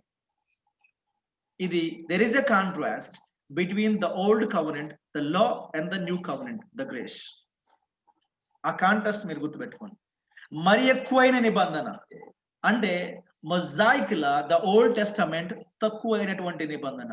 మనం ఎప్పుడు మాట్లాడుకున్నాము, అది conditional, therefore that is temporary అని మాట్లాడుకున్నాం. It's not eternal, it is conditional, therefore not eternal. అది మనం చెప్పుకున్నాం. మరి శ్రేష్టమైన సేవకత్వం పొంది ఉన్నాడు అంటే దిస్ న్యూ కవెనెంట్.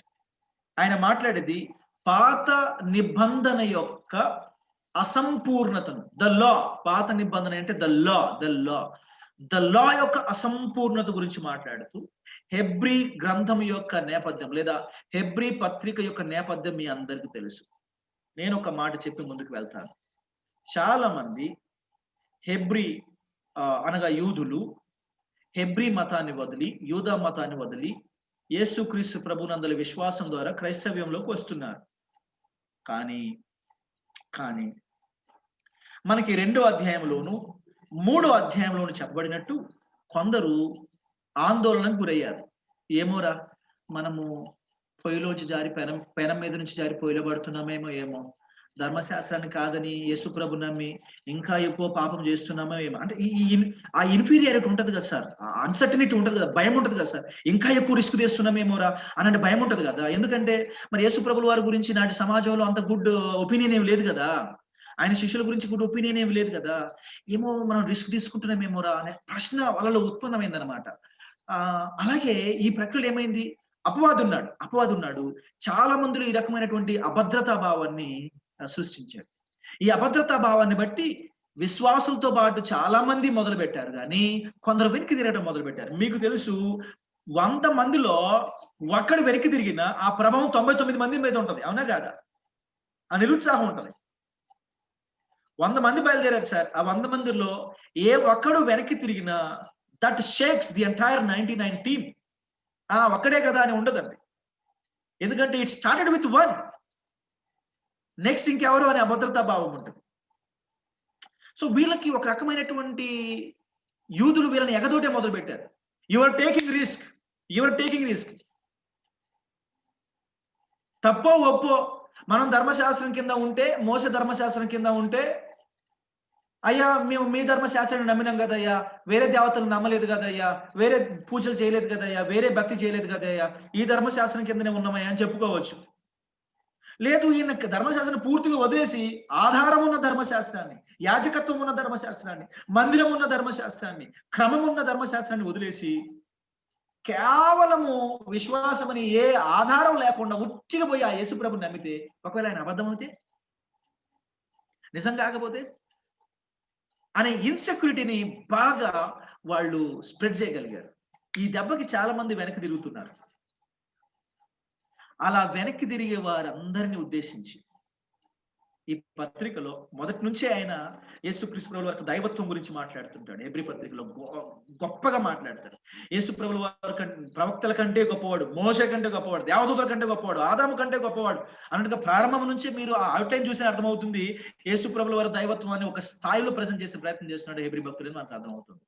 8వ అధ్యాయంకి వచ్చేటప్పటికి మీరు ఎందుకు భయపడుతున్నారు ఆ నిబంధన విడిచిపెట్టడానికి? ఆ నిబంధన శాశ్వతమైన నిబంధన కాదు. ఆ నిబంధన అసంపూర్ణమైన నిబంధన. ఆ నిబంధన బలహీనమైన నిబంధన. ఆ నిబంధన ద్వారా రక్షణ కలిగే అవకాశం లేదు. ఆ నిబంధన ద్వారా ఎవడు పరలోకం వెళ్ళే అవకాశం లేదు. ఆ నిబంధన అసంపూర్ణమైంది, ఆ నిబంధన బలహీనమైందని పాత నిబంధన, అదే మోషే ధర్మశాస్త్ర సంబంధమైనటువంటి ఆ నిబంధన యొక్క బలహీనతలను 8వ అధ్యాయం అంతట్లో చెబుతూ, ఇదిగో దానికంటే గొప్పదైన నిబంధన ఒకటి ఉంది. సార్, ఒక పత్రిక ఏ గ్రంథమైనా దాని యొక్క నేపథ్యం అవసరం. ఎవరికి రాశారో మనకు తెలిసి ఉండాలి. ఇప్పుడు ఆయన యేసు ప్రభునందు విశ్వాసంలోకి వచ్చి వెనక్కి తిరిగి వెళ్తున్నటువంటి ఆందోళనతో, అబద్ధతతో వెనక్కి తిరుగుతున్నటువంటి యూదులను ఉద్దేశించి మాట్లాడుతున్నాడు.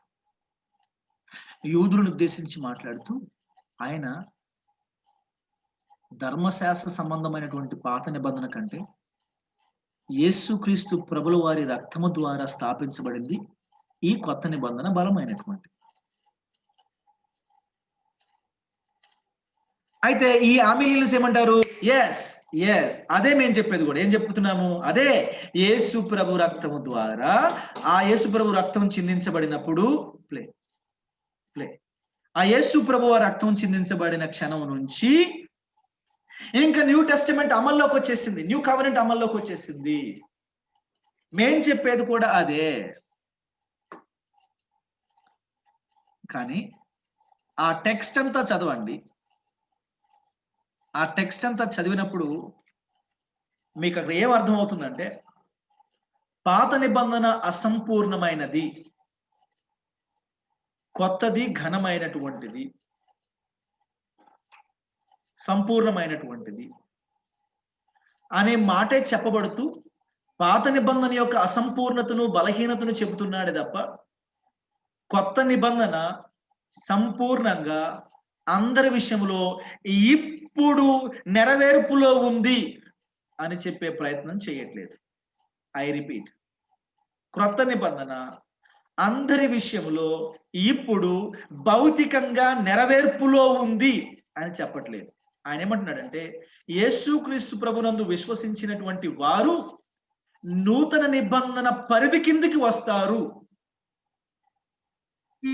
కాబట్టి వాళ్ళు పాతదైన, అసంపూర్ణమైన, బలహీనమైన, వాడిపోయే, పాలిపోయేటటువంటి పాత నిబంధనను విడిచిపెట్టే విషయంలో సంకోచం అక్కర్లేదు. ఎందుకంటే ఇప్పుడు నమ్మే వాళ్ళు కొత్త నిబంధన పరిధిలోకి వస్తారు.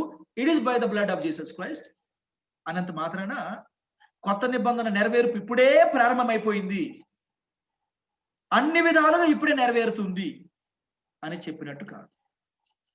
అన్ని విధాలుగా ఇప్పుడే నెరవేరుతున్నట్టు అవుతే మళ్ళీ రోమా పత్రికలో అది భవిష్యత్తులో జరగబోతోందని చెప్పబడటం హాస్యాస్పదం అవుతుంది. ఒక లేఖనంలోనేమో ఇప్పుడే జరుగుతుందని చెప్పి, ఇంకొక లేఖనంలోనేమో అన్యజనుల ప్రవేశం సంపూర్ణమగు వరకు ఇశ్రాయేలునకు కొంత మటుకు కఠిన మనసు ఇవ్వబడెను. అదేంది మళ్ళా?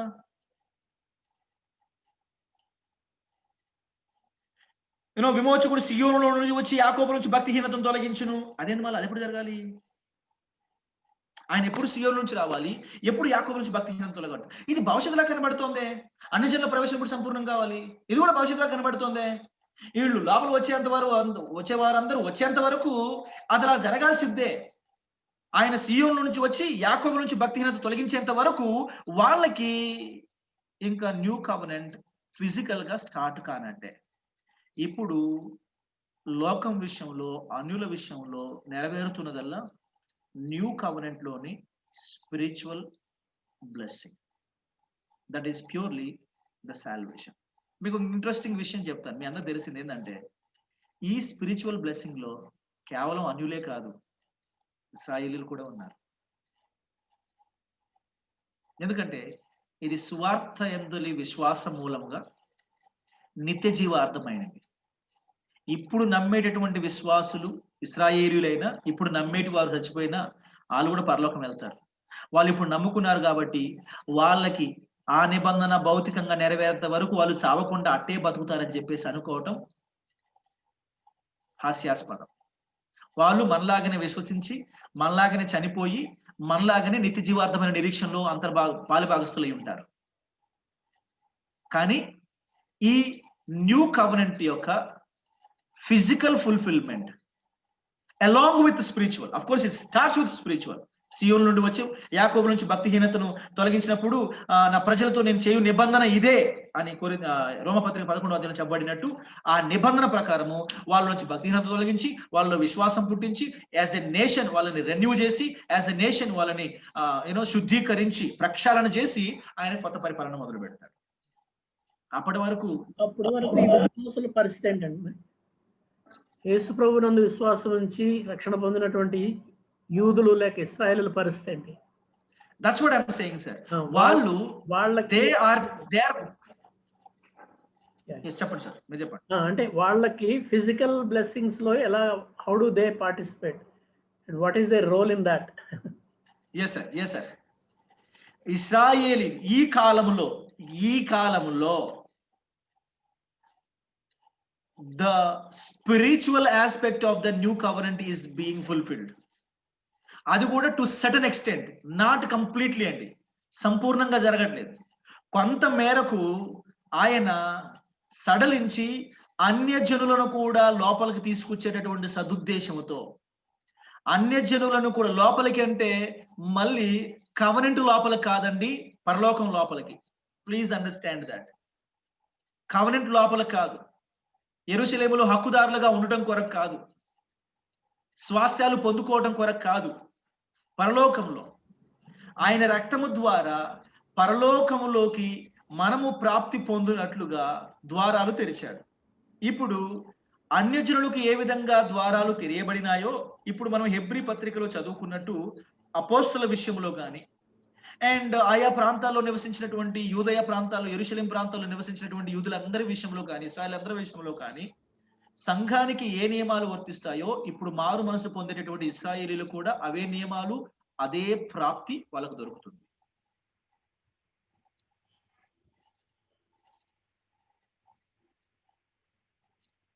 ఇప్పుడు 2-3 ఇశ్రాయేలీలు నమ్మారు కాబట్టి వాళ్ళ కొరకు సెపరేట్ గా ఒక కంట్రీ, వాళ్ళ కొరకు సెపరేట్ గా ఒక స్వాస్థ్యం, వాళ్ళ కొరకు సెపరేట్ గా ఒక థ్రోన్, వాళ్ళ కొరకు యేసుక్రీస్తు ప్రభువుల వారి యెరూషలేములో పరిపాలన, ఇది కుదరదు సార్. సో సంఘం ఏ విధంగా అనుభవిస్తుందో విశ్వసించినటువంటి ఇశ్రాయేలు కూడా అదే స్థితిలో ఉంటారు.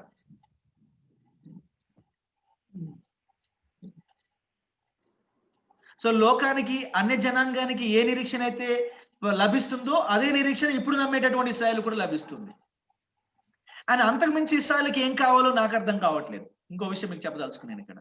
అదే ఉంది సార్, మనలాగానే వాళ్ళు పరలోకం పోతే గొప్పే ఉంది, వాళ్ళకి స్వాస్థ్యం కావాలి కదా అని. అల్టిమేట్ గా కావాల్సింది ఏంటి?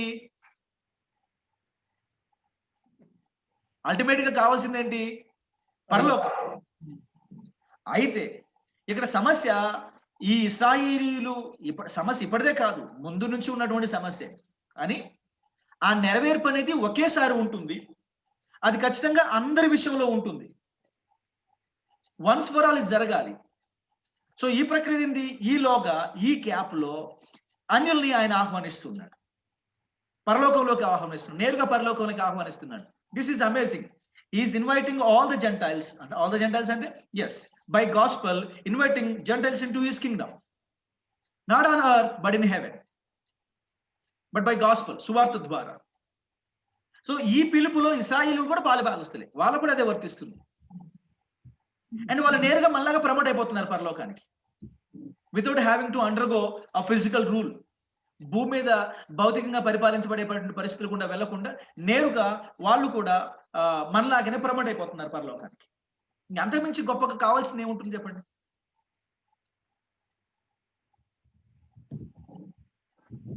సో ఇప్పుడు మనం చదివినటువంటి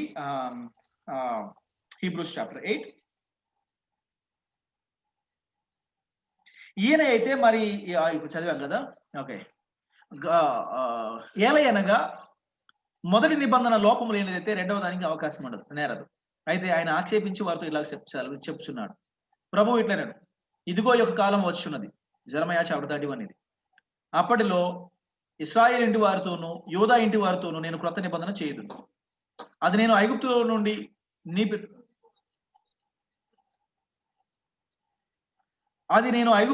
ఐగుప్తు దేశములో నుండి వీరి పితరులను వెలుపలికి రప్పించుటకై వారిని చేయి పట్టుకున్న దినమున వారితో నేను చేసిన నిబంధన వంటిది కాదు.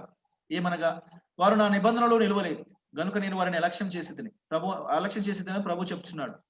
ఆ దినములైన తరువాత, సార్ ఆ దినములైన తరువాత అనే ఫ్రేజ్ కొంచెం గుర్తుపెట్టుకోండి. ఇశ్రాయేలు ఇంటి వారితో నేను చేయబో నిబంధన ఇదే, వారి మనసులలో నా ధర్మ విధులు ఉంచుదును. ఆ దినములైన తర్వాత అంటే ఏ దినములైన తర్వాత?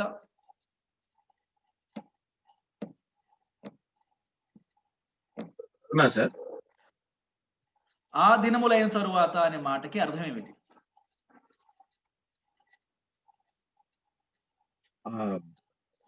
Tribulation, after tribulation.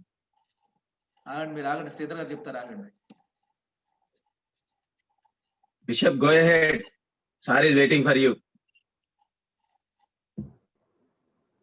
లేకపోతే సిస్టర్ బ్యూలా గారు చెప్తారు, ఆగండి మీరు.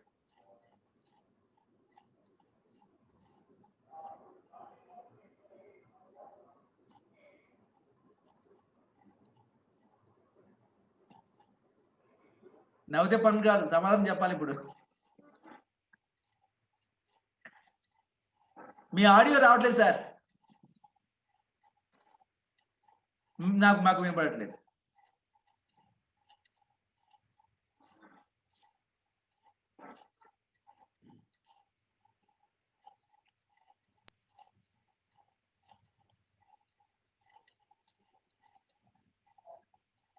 ఏందో ఇవాళ అసలు మొత్తం డిస్టర్బెన్స్ గా ఉంది. అమ్మా మీరు చెప్పండి బ్యూలా గారు. ఇలాగ ప్రశ్నే మర్చిపోయి ఉంటారు, పట్టండి.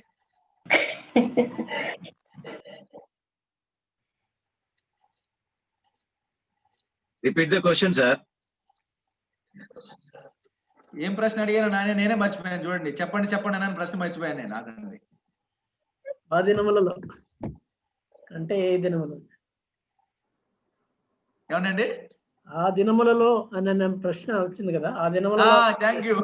దినములు గడిచిన తరువాత, ఆ దినములు అయిన తరువాత అనే ప్రశ్న ప్లీజ్. Thank you. ఆ దినములైన తర్వాత, ఆ దినములైన తర్వాత సార్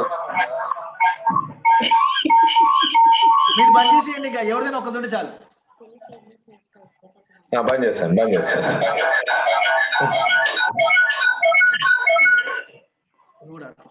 సార్ బంద్ చేస్తా. దేవా, అది కాదు ఆన్సర్, ఇంకా వేరేది ఉంటుంది, చెప్పండి. అయిన తర్వాత ఇజ్రాయిల్ తోటి వాళ్ళ కమిట్మెంట్ అయిపోయిన తర్వాత, సో కమిట్మెంట్ ఎవరితోటి?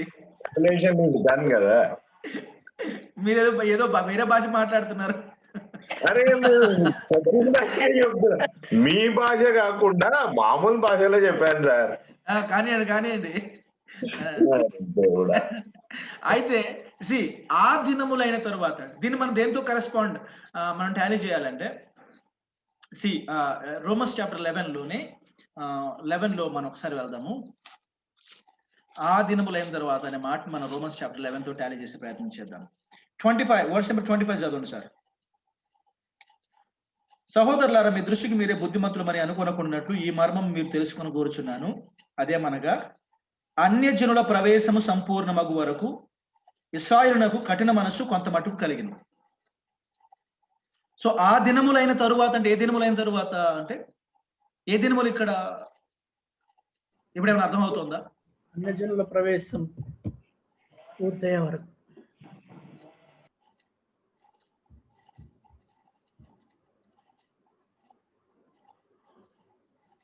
అన్యజనుల ప్రవేశం పూర్తయ్యే వరకు.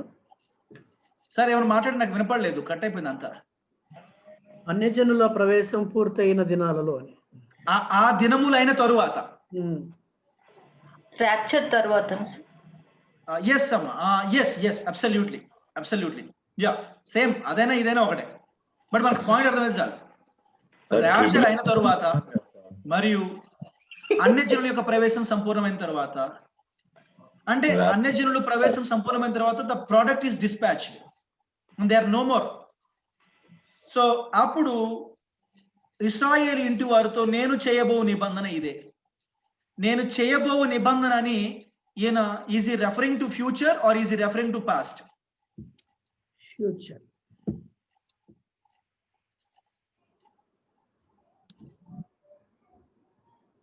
ఫ్యూచర్ అండి, ఫ్యూచర్ సార్. ఫ్యూచర్. ఎస్. ఎందుకు కట్ అయిపోతుంది? వారి మనస్సులో నా ధర్మ. ఎస్ అండి. వారి మనస్సులో నా ధర్మ కట్ అవుతుంది sir. Oh yeah, okay. I don't know why it is happening like this. Okay, now it's okay. I can see, I can hear you properly. వారి మనసులో నా ధర్మ విధులు ఉంచెదను, వారి హృదయముల మీద వాటిని వ్రాయుదును, నేను వారికి దేవుడనయుందును, వారు నాకు ప్రజలయుందురు. అన్లైక్ ది ఓల్డ్ వన్, ఈ న్యూ వన్ ఆ దినములు అయిన తర్వాత ఖచ్చితంగా ఆ దినములు అంటే ఈ అన్ని జనుల యొక్క ఇప్పుడు ప్రోగ్రామ్ అన్ని జనుల విషయంలో యాక్టివ్గా ఉంది కదా, ఇదంతా అయిపోయిన తర్వాత మళ్ళీ నేను వాళ్ళతో డీలింగ్ మొదలు పెడతాను. అప్పుడు ఏకంగా వాళ్ళ మనసులలో వాళ్ళ హృదయాల మీద ధర్మవిధులు రాస్తాను. అప్పుడు ఏమవుతుందంటే వాళ్ళు ఆటోమేటిక్గా నాకు లోబట్టం మొదలు పెడతారు, ఆటోమేటిక్గా నాకు విధేయులుగా బ్రతకడం మొదలు పెడతారు, నన్ను విశ్వసించడం మొదలు పెడతారు. వారు నాకు ప్రజలుగా ఉంటారు, నేను వాళ్ళకి దేవుడిగా ఉంటాను. ఇక పక్కవాడికి ఇగో ప్రభువుని తెలుసుకోవాలని సువార్త చెప్పే అవకాశం, సువార్త చెప్పాల్సిన అవసరం ఉండనటువంటి కాలం అది. సార్ మీరు చెప్పండి, ప్రక్క వాళ్ళతోటి సువార్త చెప్పనటువంటి కాలం, సువార్త చెప్పవలసినటువంటి అవసరం లేని కాలం ఇప్పటి వరకు భవిష్యత్తులో ఉండిందా? ఇప్పటి వరకు ఇంతవరకు ఉండిందా? అట్లీస్ట్ మనకి కనిపించే సమీప భవిష్యత్తులో సువార్త ప్రకటించే అవకాశం ఉందా లేదా? ఉంది. ఇది జరగాలి, పక్కవాడితోటి మనం సువార్త ప్రకటించాల్సిన అవసరమే లేదని ప్రభువు చెప్పినటువంటి ఈ మాట నెరవేరాలంటే భూమి మీద పరిస్థితులు ఎలా ఉండాలండి? అంటే రాప్చర్ కి అందరు వెళ్ళిపోయి ఉండాలి, అది అందరు వెళ్ళిపోయి ఉండాలి. ఆ సమయంలో అది గమనించిన వాళ్ళు మాత్రమే మారు మనసు పొందేటట్టుగా ఉంటారు, కానీ ఇంకా సువార్త చెప్పాల్సిన అవకాశం. ఇప్పుడు శ్రమల కాలంలో కూడా సువార్త ప్రకటించబడాలి, ర్యాప్చర్ తరువాత కూడా సువార్త ప్రకటించబడాలి, సువార్త ప్రకటించబడుతుంది. ఆ ఇద్దరు సాక్షుల ద్వారానైతేనేమి విశ్వసించినటువంటి ఇప్పుడు సార్ ఒక కుటుంబం ఉంది, ఆ కుటుంబంలో ఇద్దరు పరలోకం వెళ్ళారు, ముగ్గురు విడువబడ్డారు. ఎందుకంటే వీళ్ళు ఎప్పుడు సీరియస్ తీసుకోరు కదా, భక్తిని విశ్వాసాన్ని సీరియస్ గా తీసుకోరు కదా, రైట్? వాళ్ళు ఏమంటారంటే మేము చిన్నప్పటి నుంచి సండే స్కూల్ పోయినా మాకు చాలా మెమరీ వర్సెస్ తెలుసు అంటారు. నేను దయచేసి గుర్తుపెట్టుకోండి, నేను చిన్నప్పటి నుంచి సండే స్కూల్ పోయినా చాలా మెమరీ వర్సెస్ తెలిసి నాకు పరలోకానికి పోతానంటే పోనివ్వరండి అట్ట.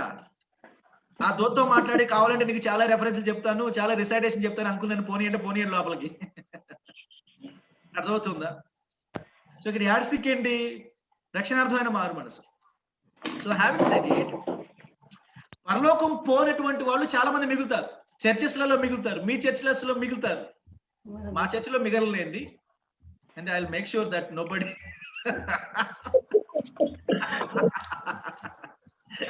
మీ చర్చిలో ఎంట్రీ టికెట్ ఉండదు సార్ అయితే, రైట్? మా వాళ్ళందరూ పోతారు. I will make sure that వాళ్ళకి డబ్బులున్నా లేకపోయినా తిండున్నా లేకపోయినా రక్షణ మాత్రం ఉండేటట్టుగా సువార్త, రోజు సువార్తే ఉంటుంది వాళ్ళకి. So there is no excuse. Having said it, నేను చెప్పొచ్చే విషయం ఏంటంటే సంఘాలలో చాలా మంది విడిచిపెట్టబడతారు, కుటుంబాలలో చాలా మంది విడిచిపెట్టబడతారు. పోంగానే అప్పుడు రియలైజేషన్ మొదలుపెట్టింది. సో వాళ్ళ ద్వారా చాలా సువార్త ప్రకటించబడుతుంది, అంటే అననుకూల పరిస్థితులే ఉంటాయి కానీ ప్రకటించబడుతుంది.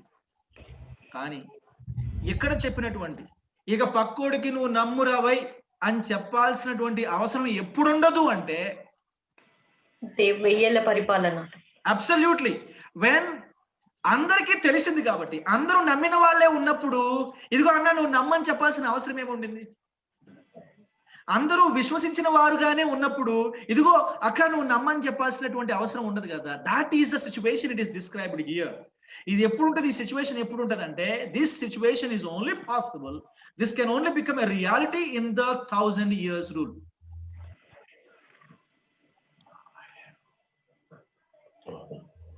తెలుగులో అట్లా చెప్పమ్మా. పక్కన కూర్చోండమ్మా, అప్పుడప్పుడు ఆయనకి ప్రాంప్టింగ్ ఇస్తా ఉండండి, రైట్? అందరూ తెలుసుకొందురు, వారిలో చిన్నలు మొదలుకొని పెద్దల వరకు అందరూ నన్ను తెలుసుకొందురు. And that is the reason you don't have to tell anyone. పిల్లలని పెద్దలు లేదని తెలియకుండా అందరి హృదయాల మీద ఆయన ధర్మ విధులు రాస్తాడు కదా, ఇంకా మనం వెళ్ళి రాయాల్సిన అక్కర్లేదు, అందరి హృదయాల మీద ఆయన ఆల్రెడీ రాసేశాడు, రైట్? అందరి మనసులలో ఆయన ధర్మశాస్త్రం ఉంది. అందరి మనసులలో హృదయాలలో ఆయన ధర్మ విధులు ఉన్నాయి కాబట్టి ఇంకెవడు మనలాంటి ఎవడు వెళ్ళి ఇదిగో నువ్వు స్వార్థ నమ్మాలి, ప్రభు నమ్మాలని చెప్పాల్సిన అక్కర్లేదు. ఎందుకంటే నమ్మినటువంటి వారు మాత్రమే ఆ రోజులలో భూమి మీద ఉంటారు కాబట్టి, నమ్మనటువంటి వాడు ఎవడు ఉండడు కాబట్టి ఎవడికి చెప్పాల్సిన అక్కర్లేదు. పిల్లలు మొదలుకొని పెద్దల వరకు నమ్మిన వారే ఉంటారు. This is only a reality in the 1000 years and not before that.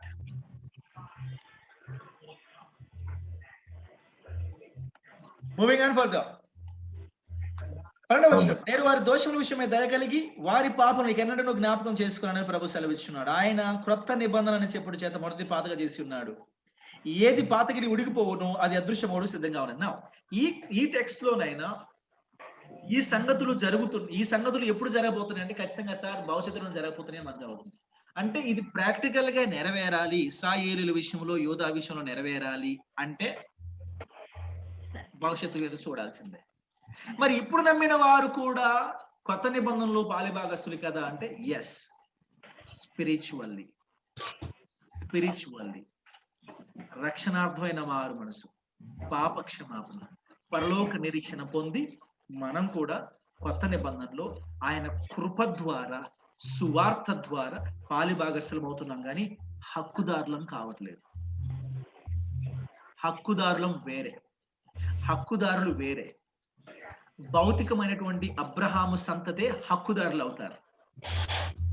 ఆయన రక్తమును పంచుకొని పుట్టినటువంటి వారు, ఆయన విశ్వాసాన్ని కలిగినటువంటి వారు మాత్రమే హక్కుదారులు అవుతారు.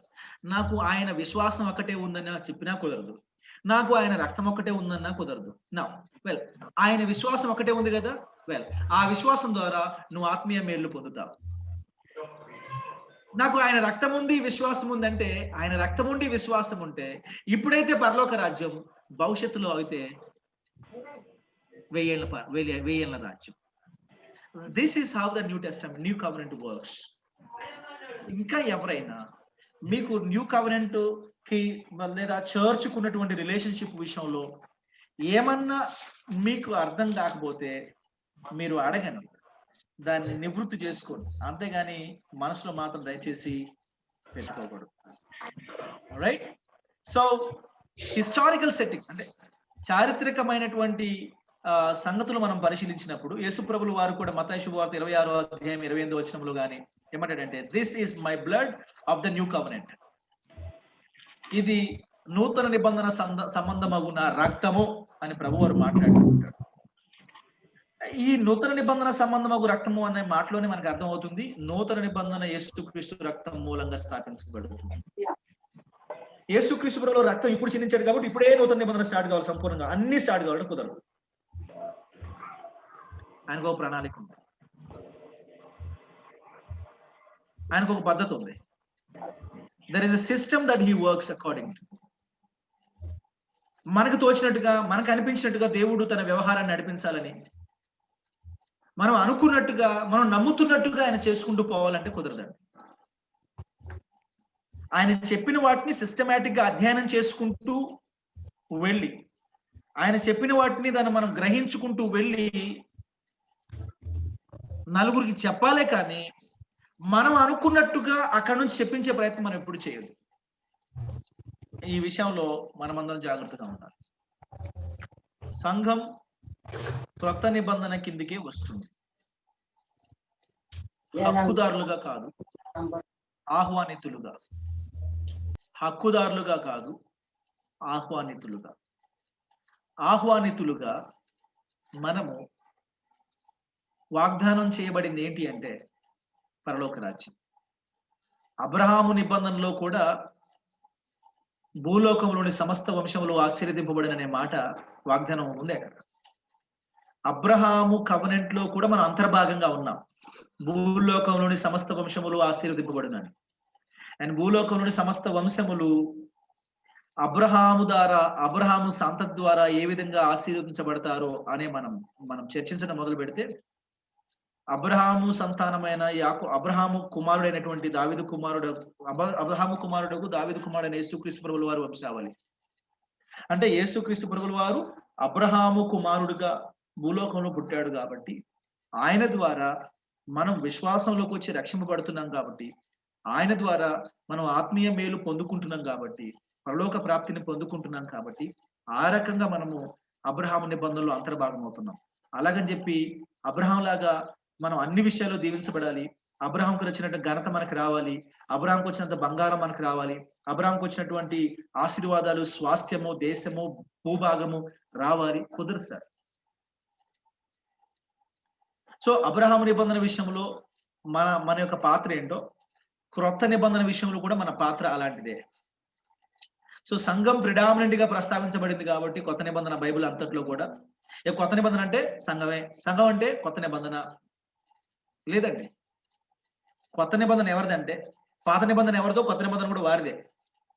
కానీ కనికరం చేత, దయతో, కనికరముతో, జాలితో దేవుడు మనల్ని స్వీకరించాడు.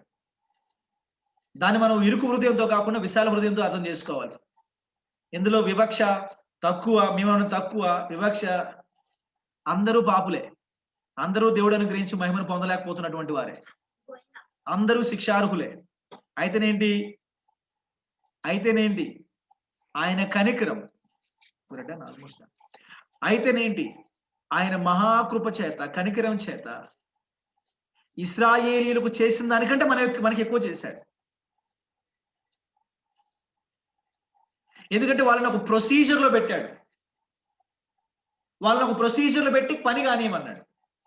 కానీ మనకి అలాంటి పరిస్థితులు ఏవీ లేవు. నేరుగా అన్నిటిని రెడీ పెట్టేసి విశ్వసించండి పరలోకం పోండి, విశ్వసించండి పరలోకం పోండి, విశ్వసించండి పరలోకం పోండి. There is no hard work that you and I have to do. For us everything is prepared. Believe and be blessed. Believe and promote it to glory. ఇది చాలా స్ట్రెయిట్ గా, ఎలాంటి డైవర్షన్స్ లేకుండా, ఎలాంటి డీవియేషన్స్ లేకుండా స్ట్రెయిట్ విశ్వసించండి పరలోకానికి ప్రాప్తులు కండి. ఇంతకు మించినటువంటి ధన్యత, భాగ్యము ఐ డోంట్ నో ఇంకెవరికి ఉంటుంది. అలాగైనా సంఘం క్రొత్త నిబంధనలో ఆహ్వానితులే, హక్కుదారులు కాదు. హక్కుదారులు ఇశ్రాయేలీలే. ఎందుకంటే వాగ్దానాలు వారివి, నిబంధనలు వారివి, ధర్మశాస్త్రం వారిది, పితరులు వారు. వాళ్ళ మీద పడి ఆడటం కాదు మనం చేయాల్సింది. ఇప్పుడు మన పట్ల ఇంత కృపా కనికరాలు అనుగ్రహించినటువంటి ఆ దేవునికి కృతజ్ఞతగా బ్రతకడం మనం నేర్చుకోవాలి. అంతే కృతజ్ఞతతో ఈ సత్య సువార్తను ప్రకటించడం నేర్చుకోవాలి. వెంటనే మనము న్యాయాధిపతి స్థితిలో కూర్చోవద్దు, అంటే జడ్జిమెంట్ సీట్ లో కూర్చోవద్దు. ఇది న్యాయం కదా, ఇది అన్యాయం కదా. ఏది న్యాయమో ఏది అన్యాయమో నువ్వు కాదు, నేను కాదు నిర్ణయించాల్సింది, దేవుడు నిర్ణయించాలి. మన రాజ్యంలో, మన మనుషులు, మన దేశంలో, మన కోర్టులు చెప్తున్నది ఇది అన్యాయం సార్ అనిపిస్తుంది. ఏం చేయగలుగుతున్నావు? తప్పు సార్, ఇలాంటి జడ్జిమెంట్లు, వర్డిక్షన్స్ తప్పు సార్, న్యాయం కాదు సార్. ఎందుకో న్యాయాధిపతులు అంత బ్యాలెన్స్డ్ గా, తటస్థంగా తీర్పులు చెప్తున్నట్టు అనిపించట్లేదు సార్, అనిపిస్తుంది. What can we do?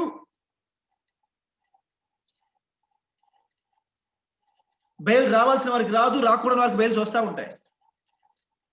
What can we do?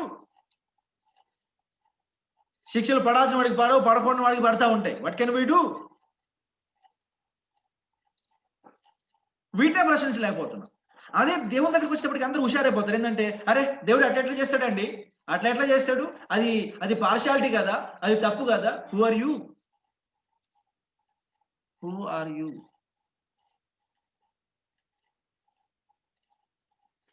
ఆయనతో పాటు వాగ్దాన దేశంలోకి బయలుదేరిచినటువంటి అనుజనులందరూ కూడా, అరే ఇంత కష్టపడి బయలుదేరి వచ్చినాం, మాకే ఈ స్వాస్థ్యాలు, దిస్ ఈస్ పార్షియాలిటీ. అరే భాయ్, బానిసత్వం నుంచి విడిపించకొచ్చాడు, లేకపోతే అక్కడే ఉంటే బానిసలుగా బతికేవాళ్ళు, ఇక్కడ పౌరులుగా బతుకుతున్నారు. What you want? ఐగుప్తులో బానిసత్వంలో బతకడం మంచిదా? మిమ్మల్ని బానిస సంఖ్యల నుంచి విడిపించి ఇశ్రాయేలుతో పాటు సహపౌరులుగా చేసి మీకు ఈ దేశంలో నివసించే అవకాశము, ఇల్లు వాకిళ్ళు ఇవ్వటం మంచిదా? మీకు ఏది మంచిది? మాకు స్వాస్థ్యాలు ఇవ్వలేదు, హక్కులు కల్పించలేదు. So that's where we fail to understand. So millennium లేదు. యేసుప్రభు ఎప్పుడు వస్తాడంటే ఈ మిలీనియం అయిపోయిన తర్వాత. ఓన్లీ అపోస్తుల కార్యం చదివిన, తెస్సలోనిక పత్రిక చదివిన మిలీనియం లేదని అనుకుందాం మనం. 1000 ఏళ్ల పాలన లేదని అనుకుందాం, ఇశ్రాయేల్కి భవిష్యత్తు లేదే అనుకుందాం, సంఘం విషయంలోనే ఆ దేవుని రాజ్యం నెరవేరుతుంది అనుకుందాం. మరి గట్టిగా చెప్పండి, అపోస్తులు తమ జీవిత కాలంలోనే యేసు ప్రభువు వారు సంఘాన్ని తీసుకువెళ్ళడానికి వస్తాడనుకున్నారు. వచ్చాడా? మరి అమీలియన్స్ ఎలా చెప్తున్నారు? ఇదిగో ఈ సంవత్సరాలన్నీ కూడా ఆ వాగ్దానంలో భాగం ఎలా చెప్తున్నారు? యేసు ప్రభు తమ జీవిత కాలంలో వస్తారని చెప్పి ఆది సంఘస్థులందరూ నమ్మారు. ఆ రకంగా సిద్ధపడ్డారు. వాళ్ళు చర స్థిరాస్తులను అమ్మేసుకున్నారంట. మీరు అమ్ముతారు ఎప్పుడు చర స్థిరాస్తుల్ని? మన డైరెక్టర్ సార్ వాళ్ళు ఫీజులే కట్టట్లేదు సార్, మీరు ఆస్తులు అమ్మని చెప్తున్నారు, పారిపోతారు వాళ్ళు. అంటే చూడండి వాళ్ళ విశ్వాస స్థాయి ఎలా ఉందో చూడండి. అపోస్తలుల 2వ అధ్యాయంలో మీరు చదివినప్పుడు చర స్థిరాస్తులను అమ్మేశారంట. అంటే ఎంత ప్రిపరేషన్ ఉంటే ఆస్తులన్నీ అమ్మేసుకుంటారు sir?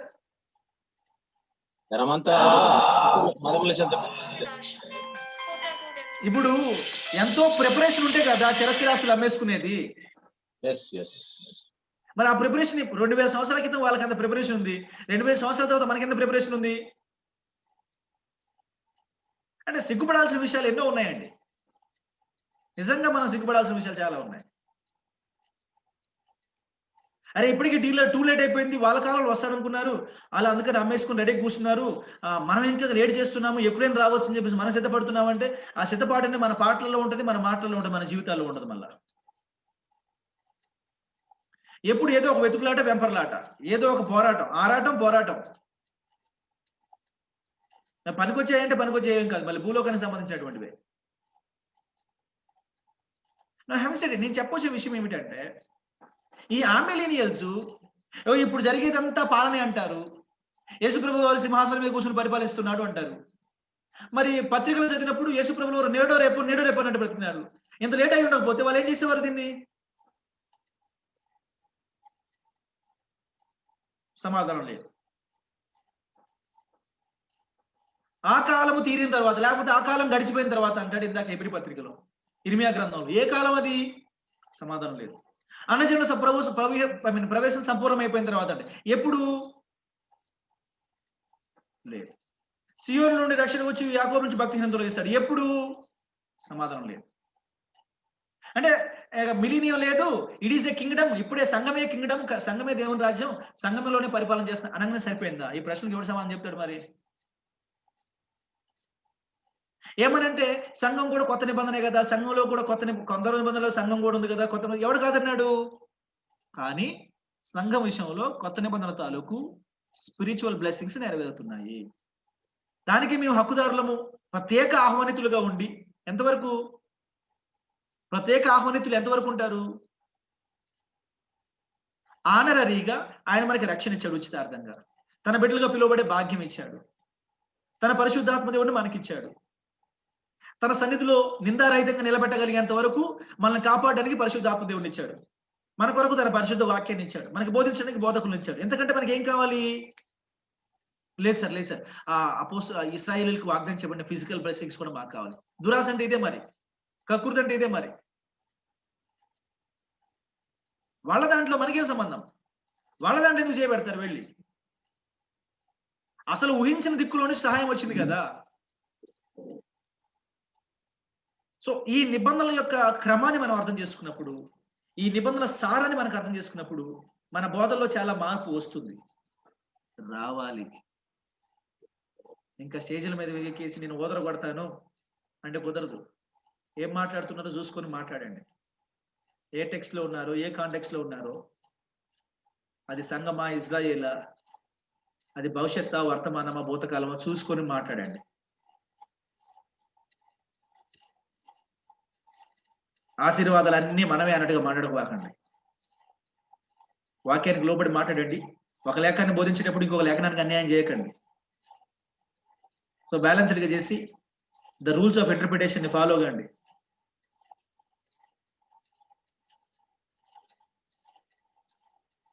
Short recap and revision మనం వచ్చే వారం చేద్దాం. Then we will be ready for exams.